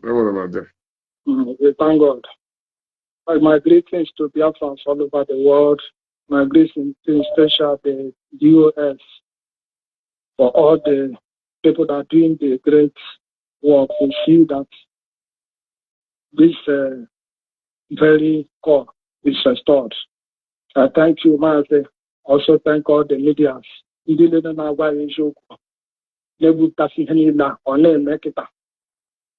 Mazi, thank you so much. And my follow program in always my Makachi. The demo which I don't know. Obi can I can with a matter. Mazi unu tachakwa ahụhụ ahụ na-achị Libya batakwa ọkwa anyị nwa ga-atada ahụhụ mee ka eshọn unu nwetara akwụkwọ mee ka eshọn unu werele nwa obere ego unu nwere na-asọpọtụ ịsọpọtụzie ego nwa chi Libya abata na Nnamdi na ụmụnne ya erie ya weti nne nna ya anya. Mazi, thank you so much. Mazi, no one on Germany before. They might not be strong.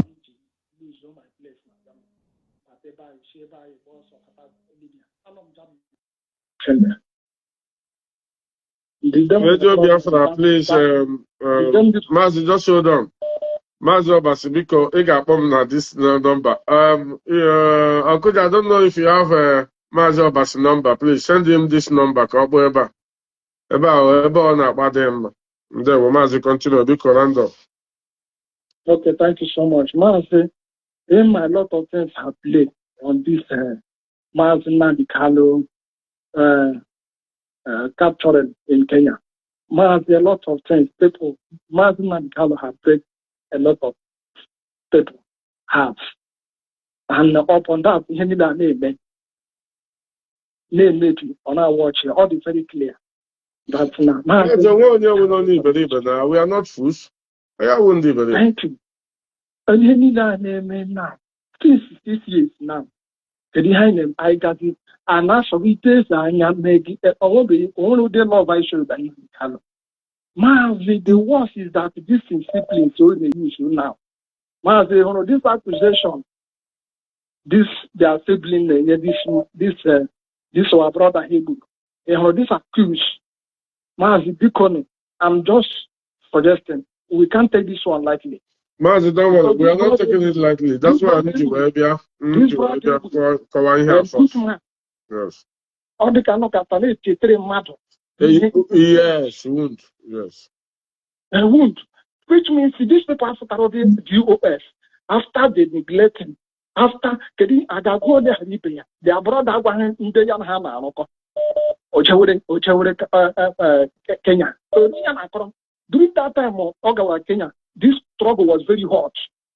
Everything was very hot. And then, a prophecy. 1 year old woman, man, that he should be careful. Or now, what is him again? Do you understand? You know, this, only how I want, you still move. Numbers is too much. Yeah, can we help? Depend is too much. Depend. You have to take action and do something. You know, because it's too much. I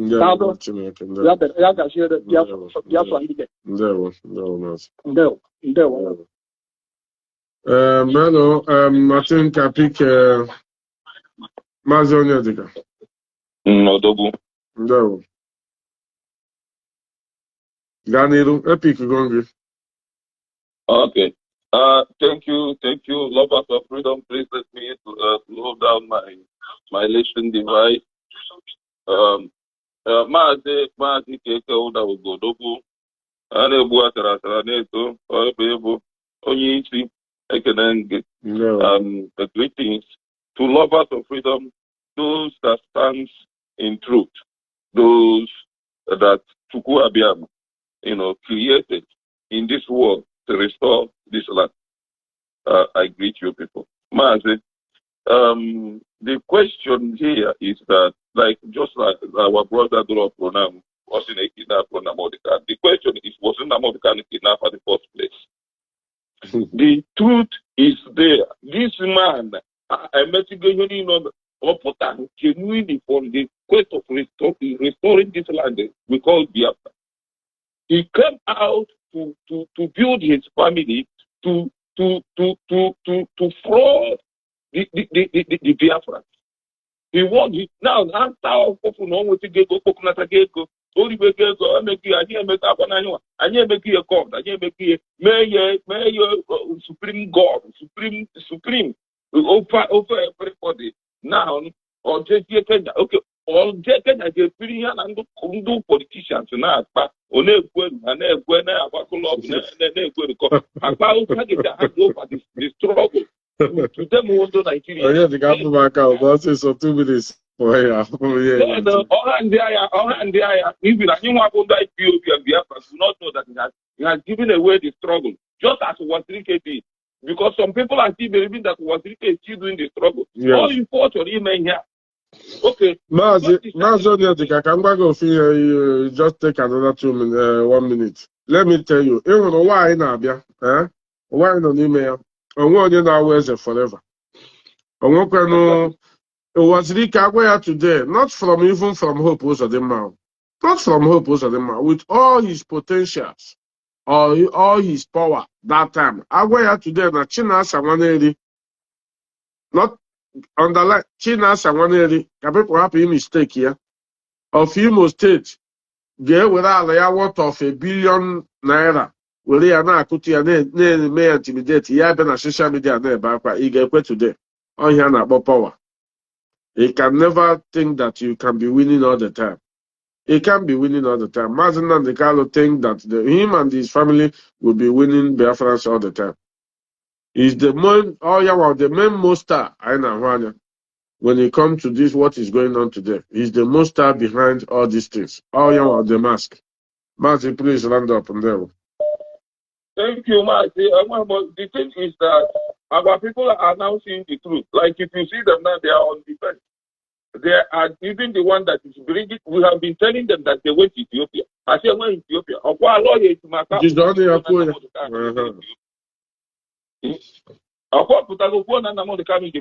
So truth will be coming out, and our people will be seeing the truth. Our people will have rejected Nnamdi Kanu. Family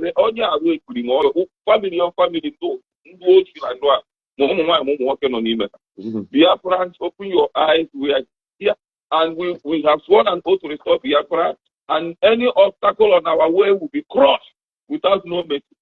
And that is what we are doing. And have carry on. And the opposite and have more here. I greet you. Thank you. I think I pick a number from, I don't know, but this is a share number. Mazi, you are welcome to the program. Who is this? Hello? Yes, go ahead. I pick your number now. Go ahead. Mazi KEKE. Yes, go ahead. I greet you. There. Okay. I'm the follow your program for a very long time, but today's one I said let me talk. We have about Mazi Nnamdi Kanu. It's the reality. I go super small now that the VOS has been vindicated. Yes. And then I want him to just a little thing to on the program he made 2 days ago about I don't want to take too much time to continue on here about Kiana where program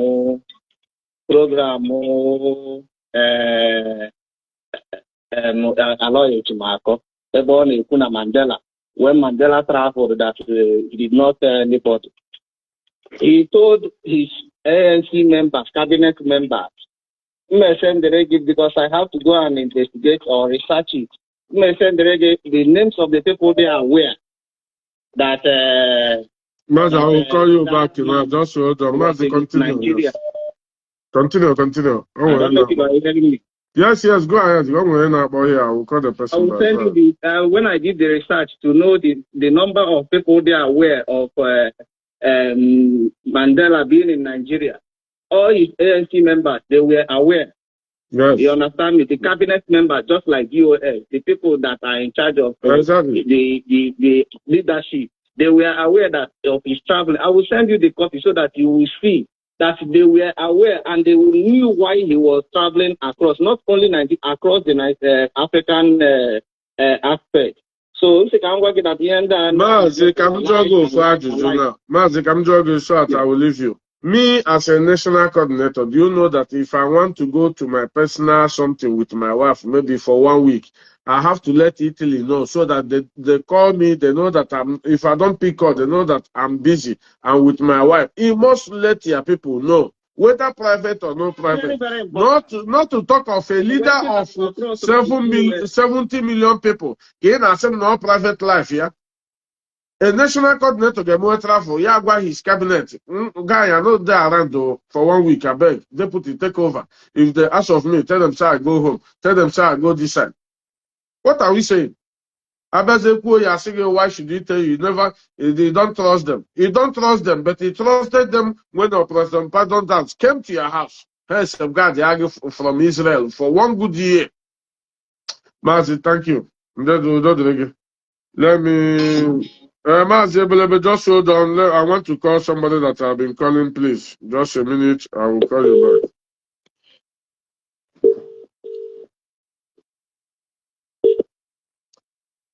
Mazi, there. Well, I just said, let me call you quickly because I need to go. Mazi, go ahead. There. Well.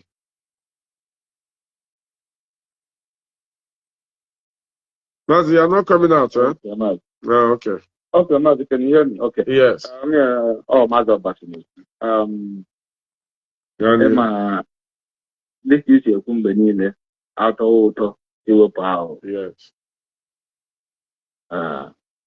Ndị Igbo si na onye ikwu achị onye akaebe ya nọ na mba makwa na onye akaebe ya nwụrụ anwụ isi ya onye akaebe gosi onye ahụ ya kpọọ gị aha onye nwụrụ anwụ isi ya ọ naanị onye ama ya kpọkwa gị aha onye ọzọ iji kwesasị gị na onye ahụ nwụọla gị ma na onye ahụ onye okwu achị nwata dị epe mpe na anụ ọgbakọ ụfọdụ na-apụta ha asị anyị kedu ihe mere ya ji na-ekwu okwu ha si hapụ na ihe a gawa n'ihu n'ihe anyị na-eme si hapụ ihe a metawa freedom wee jụọ ọdị ndị na-ekwu ụdị okwu a sị ha onye na-agba ọsọ ịgbata ka ya na-akpọ ya trọfi ọgịnị ka a na-akpọ ya onye a na-asị gị na ogwu mara ya n'ụkwụ isi ya gbawa ọsọ a ka abatara onye adịghị na ọkpụkpụ ma m n'ọgwụgwụ isi ya mba gbawagodo ọsọ amaghị aka mkpa a na-agba ka ejide na-ata agha mba ọ dịghị pasara maazị iti aka dị ya ata gị na o nwere ihe a na-ewepụ na anụ tupu okwu oriri andị mma tupu ihe a ma ewepụ ihe a na anụ ahụ ọ gaghị ekwu oriri ọ ya wee ihe anyị na-ewepụ ugbu a ọ ya wee ihe anyị na-ewepụ onye ọbụla sịrị na eziokwu na-agba ya agba na ntị onye dị ịgwa gị na onye ahụ n'ọwụghị ezigbo mmadụ ka ọ maka na nwata chọwa nke ya ghọrọ ajọ nwa ndị a na-akpọ aja aha king ndị azụ na ọha mere nke a ọha mere nta ọha mere imo ọha gburu nwoke ọha gburu nwaanyị ndị agha na-ebu ha ebubo a ewere ọnụ ha na wee kọpụta onwe ha isi mmechi ọnụ m ekwu n'okwu mgbe a na-ebu m ebubo a mgbe a sị na ụmụ na ụmụ onye ama kedu ihe ikwu nothing and the funny thing Mazi Mazi Obas like Darlington have been saying all sorts of lies against Chinasa. We don't care because I'm an Mazi Nnamdi Kanu 100%. If you like how we were the lovers, no problem. You understand? Now, she from his own direct brother, so all the more dangerous for somebody that we should keep quiet. She from Kalunta direct. imepe ọnụ ya na TV si na ọwụ Chinasa gburu Ikechukwu Ugwuọha. Why knowing fully well otu that guy si wee Mazi, we can't keep quiet in such an art. Ọ warụla ala ka ọ. Agba nkịtị mgbe Simon Ekpa na-celebrate apụtakwa si ya celebrate na ọbụghị ngụ agbụghị ya. Apụtakwa si ya mechie ọnụ n'ime ihe mere Ikechukwu Ugwuọha na Chinasa nwụrụ mgbe ihe mere. Mgbe ha na-epost na-ejubilate enwe ihe ukwu, how many years na ka that? Access ọ na-ahụ ihe niile even now. How many years now? Apụtara sị ị ga-asị onye nọ mkpọrọ ga-akọwara gị ihe ọ gara eme na Kenya. But onye nọ mkpọrọ mana a na-eme fundraising with David ga-akwado nụ ndị David. Onye nọ mkpọrọ mere fundraising pụtakwu okwu. Onye nọ mkpọrọ dere momo si ekwu n'okwu ego ọzọ, ekwu n'okwu ụmụnne ya. Onye nọ mkpọrọ nọrọ ebe a kọmuniketi esiti gwara ụlọ nne ka ya ekwuzi n'okwu. Onye nọ mkpọrọ nọkwa ebe ahụ siri ntesi ya ndị kọnetọ ndị wepụrụ okwu ndị mere ihe ọjọọ. Onye nọ mkpọrọ dị ihe ọda anọda ha na-emekwapụ nna sị ka ihe meji oweta adịghị eme ihe Nnamdi Kanu ọnọ Kenya kwuo ihe ahụ nsi na ndị ọzọ adịghị eme. Ndị ọrụ Ethiopia ọ dị ka n'Ethiopia anyị ga-eche ka ọ bịa Kenya. So o ruzo ugbu a na a na-ekwuzi okwu ihe mere ọ na-asị onye nọ mkpọrọ so ntị ebe Maazị anyị ma ndị na-akụ asị ma ndị na-ekwu eziokwu eziokwu adaechi ugogbe enyo ya adaechikwa n'ọkụ afọ eziokwu na-agba onwe ya n'anwụ ịfụ ọha na eziokwu ma na ihe unless nyewe onye okwu asị onye ọbụla bụ ezigbo mmadụ bụ eziokwu ịfụ ọha na eziokwu ọ n'idiga anybody gbara gị ya. Ihe ndị good wee twila onto that na nwata adịghị epe mpe na n'ụgbọ gburu somebody na-asị na o nwere some information na anaghị anyenwu somebody some clearance level wee jụọ onye ahụ chi na IPOB kedu other clearance level ndụ karịrị nke HOD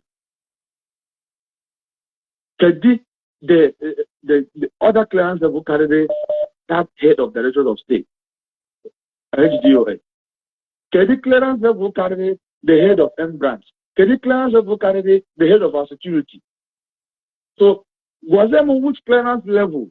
The access and the right. Yeah, Kanu, yeah, all this riffraff. The right.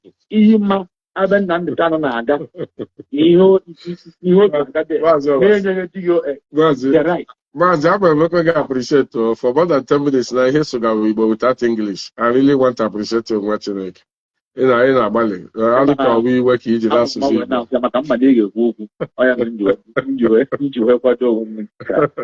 You understand? It is not fair.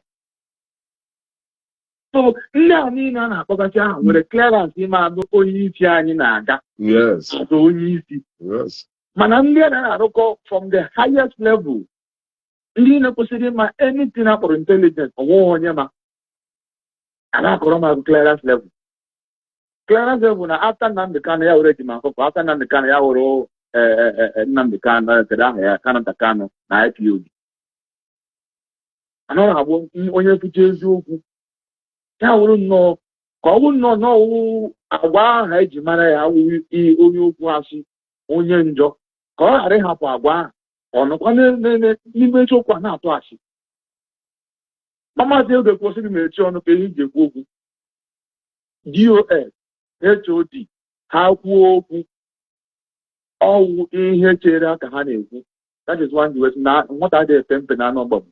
Yes. It is their right. Adịghị ekwu ya maka ha nwanne Nnamdi Kanu. Adịghị ekwu ya because na ha wụ ụmụnne ya ọ na ha wụ ikwu nne ya. Nke ya basịrị maybe na ha tọrọ ọnọtọ ya. Ha na-ekwu ya as their position na IPOB. Onye na-atụbeghị Tencent. Onye na-contribute even na meeting self ọpụta social media na-atụgharị. Adịghị amatọrịta ihe a. Gwa ndị onye isi ha nọkwa na mkpọrọ na tin line. Ekwubegwu okwu ya. Mba. Nke a emeghị ya abandon. Ha forget that chapter. Not only had a distract.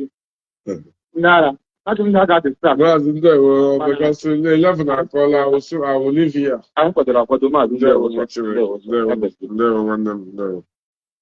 Mazi, I need to call you. Please take 1 minute if it is necessary. Please take 1 minute. Mazi, go ahead.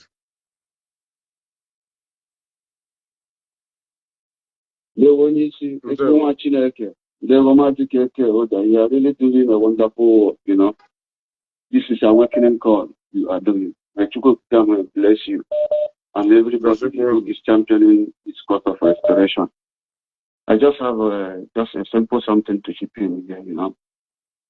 People like Nnamdi, Uchemofo, Clifford, Obidi, and others who have risen before AU to condemn the atrocities of Martin and the Kanu. But because they don't have large supporters who knew what was happening earlier. No, Mazi, let me correct you. No, let me correct you. Mazi, can you hear me? Mazi, let us put it well, not supporters. We don't need somebody to support you when you are saying the truth. Why they fail it all? Because they rush Mazi Nnamdi.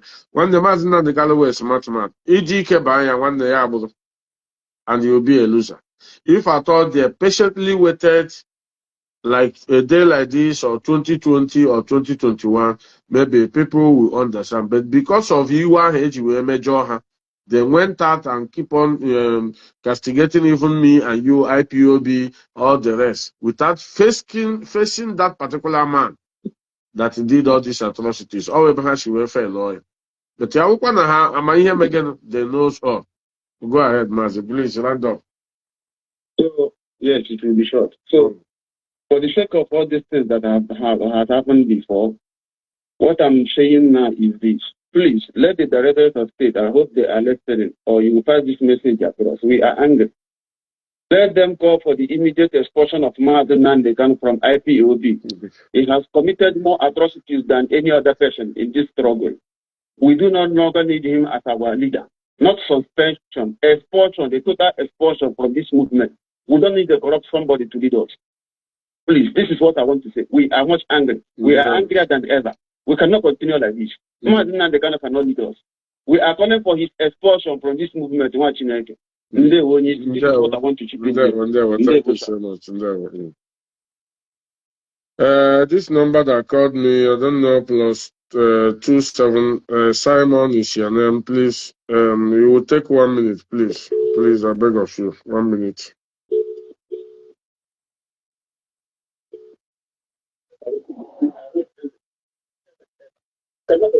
Mazi, go ahead. I have picked you. Turn off your listening device. Go ahead. Okay. Mazi KEKE, good morning from here. Coming from Cape Town, Africa. Yeah, it's one of the places Kanu I got. Yeah. Mazi,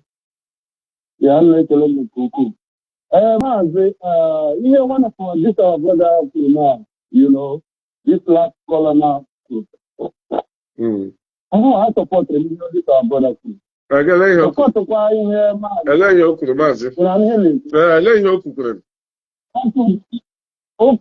Immediate expulsion of Nnamdi Kanu. And according to not support the guy here, the party people, that as it stands now, that our Mazi Nnamdi Kanu is not, to him, is not his leader. You know what? Yes. So I'm also of the same opinion. And more and more, one of the first persons, one day on a program of Peter, you know, so after you come, na phone of Peter. Yes. So some of the things people are being a leader now. But after much examination of the evidences, enormous evidence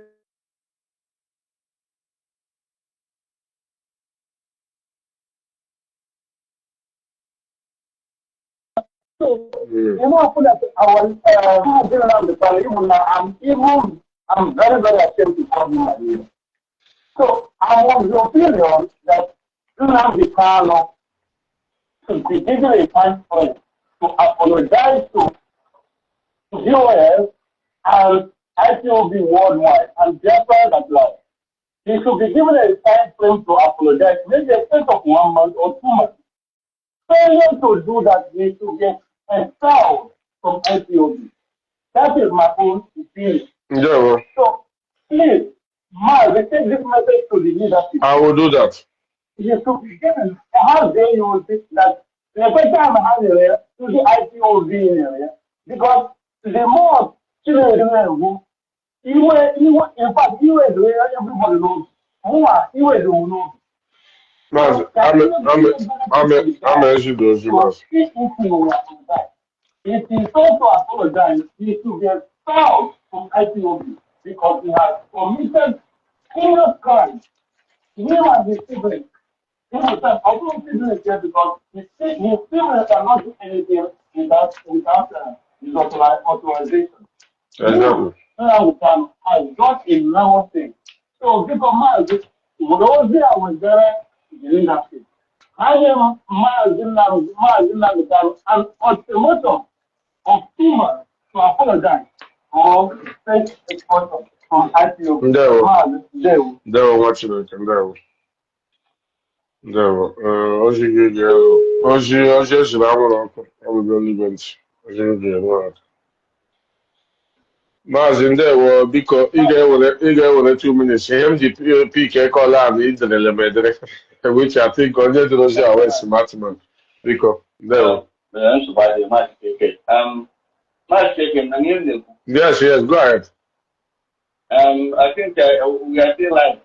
Yes, people are listening. Everyone are listening. That's why I want to speak because we are still live. Yes. Mazi KEKE, I had this in IPOB we don't hide ourselves. Yes. Okay? My name is Mazi KEKE. Okay. Mazi KEKE, watching it. Yeah. Mazi KEKE, the reason why I'm calling is I've been in the program watching all this while. The reason why I'm calling is that, there are still members of IPOB today. They are going to indicate from this hardcore, some of all this hardcore Franco, now this struggle. Believe me, there are still those of them in where today. You could have to give this thing. Yes. You have no private life, a man that you don't have a private life anymore. Exactly. The Kanu has no private life anymore to travel without letting the the only thing is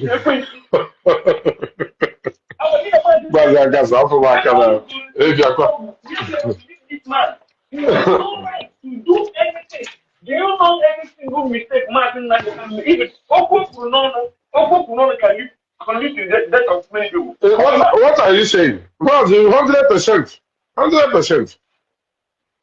So this is how powerful or how we I ain't telling you made it so even in its weakness, even its now I got total against you with cheers. Imagine, there was a time the enemies leaked the video. Yes. Do you know IPOB over the world? I need a picture. Picture William. Yeah, the first time we picture William mobile on our side. They didn't picture William guy by me the wedding said I saw the picture. Man, that thing the first time in history.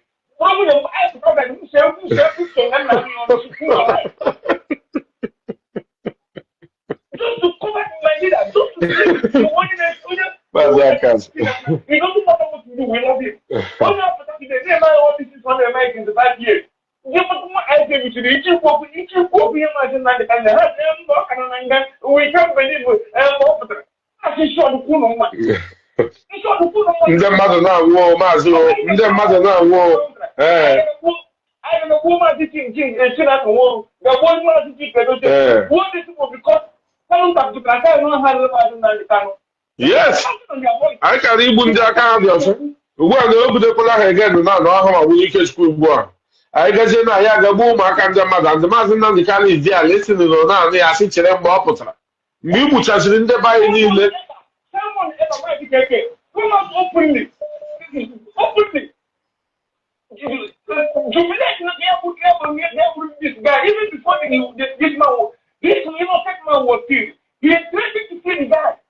why not telling the country for that time that no own someone about Mazi KEKE work? No, so we in this for this family. I'll go with this family. Mazi KEKE is going to lead us.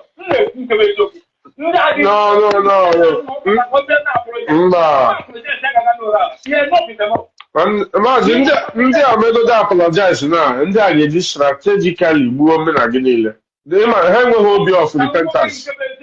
How to pay for one of me and me here. That's not, you know, I'm making here. You know, I swear that, you know, I'm making my generation. Yes. I come on, exactly. Mazi Kuru no, because that's what's wrong. Right now. Nobody even, maybe someone who is the because all the people that we have that for that, condemn with someone there, Saturday I know you and see this deal as I can have it for years. You know, the one come on. I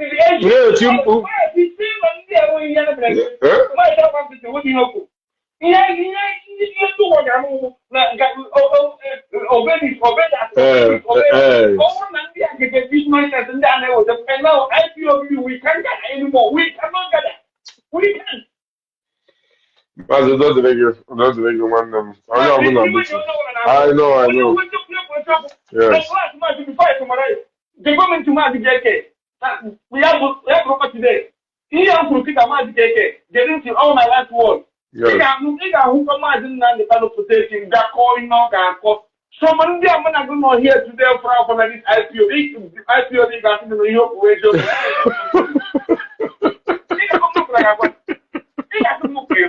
They won't watch it.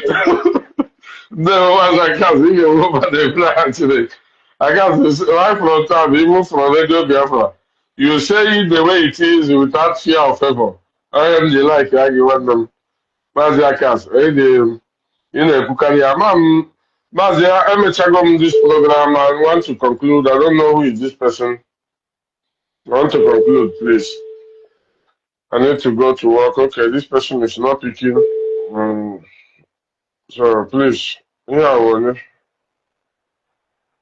this number.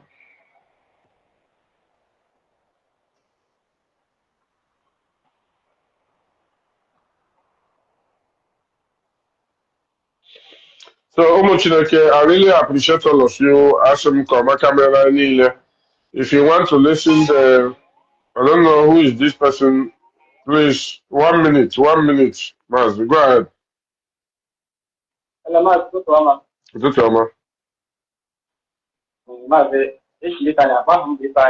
If I didn't, Gani, just 1 minute because I'm sorry for happening. Okay, Maz, thank you. I just want to. It's my own. I just want to make a suggestion because all this thing that's going on, I heard that our leadership they are still paying Mazi Nnamdi money as a monthly salary or whatever.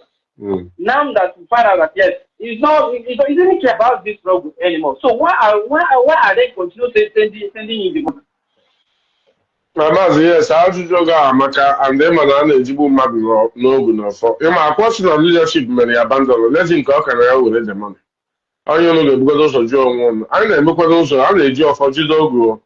Makechi, Mazi, but I promise you, Mazi, I promise you that one will still stop because the frustration now. They will still stop that one. Very soon, I think from before end of this month, some of the things in IPOD get changed. Like code of conduct and all the rest. So yeah, we need Ghana to be frustrated and reject the money. So much don't worry, everything will line by line. I am going to the hour, I am going to guy when I head go. But can I happy with any loophole or any mistake I get, make happy blame when I get you. I'm new with the only opener, but only opener come more than caging why your mayor. so that Allah ndị mbụ na ndị egede ga-ama na aka anyị dị ọcha. Udo dịrị gị nwa Chineke. Mazi, thank you. Another thing is that there is no forgiveness for this struggle, because you can't tell me maybe tomorrow when it comes out now we say please you guys will forgive Mazi. Only the forgiveness, because only I know only Mazi will robi. So what he made just brilliant or no so he was one Mazi ọwụọla ọchọ dị iche. Ọwụọla already. Ọwụọla onye ọbụla n'ala ya sọ ọchọ. How many times ka ọ bịagoro na court gasị gị jishi ike nwa Chineke IPOB family? So ọ wụbeghị n'ala. Ọ nọ n'ihu gị wee kelee Avid, kelee Bridget. Gịnị ọchọzi? Ọ wụgo gị n'ala already. For 5 good years na ọ na-ekele ndị ọzọ. Ekele ala ọya ejimakọ. Ekele 100 men. O kelele gị before. Ị nọ na IPOB na ọnụ ya before. So Mazi ndo dịrị gị ndewo ka m nwee ike. Ndewo nwa Chineke, ndewo. Only an apple before, if you not pick, apple before. If I make this call again, you don't pick, I need to go out. How much you make it? I really want to go. And one time there's a buy for program. I don't know.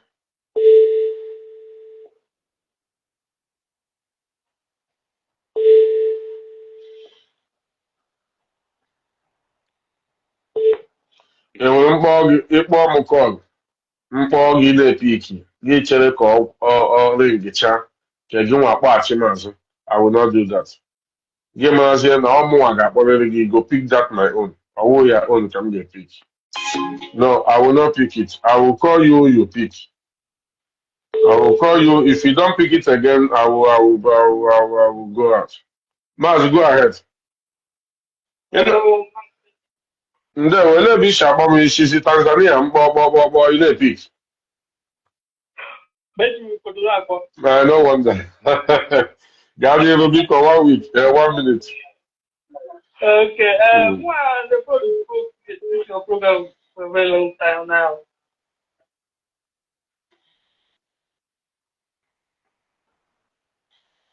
Mazi.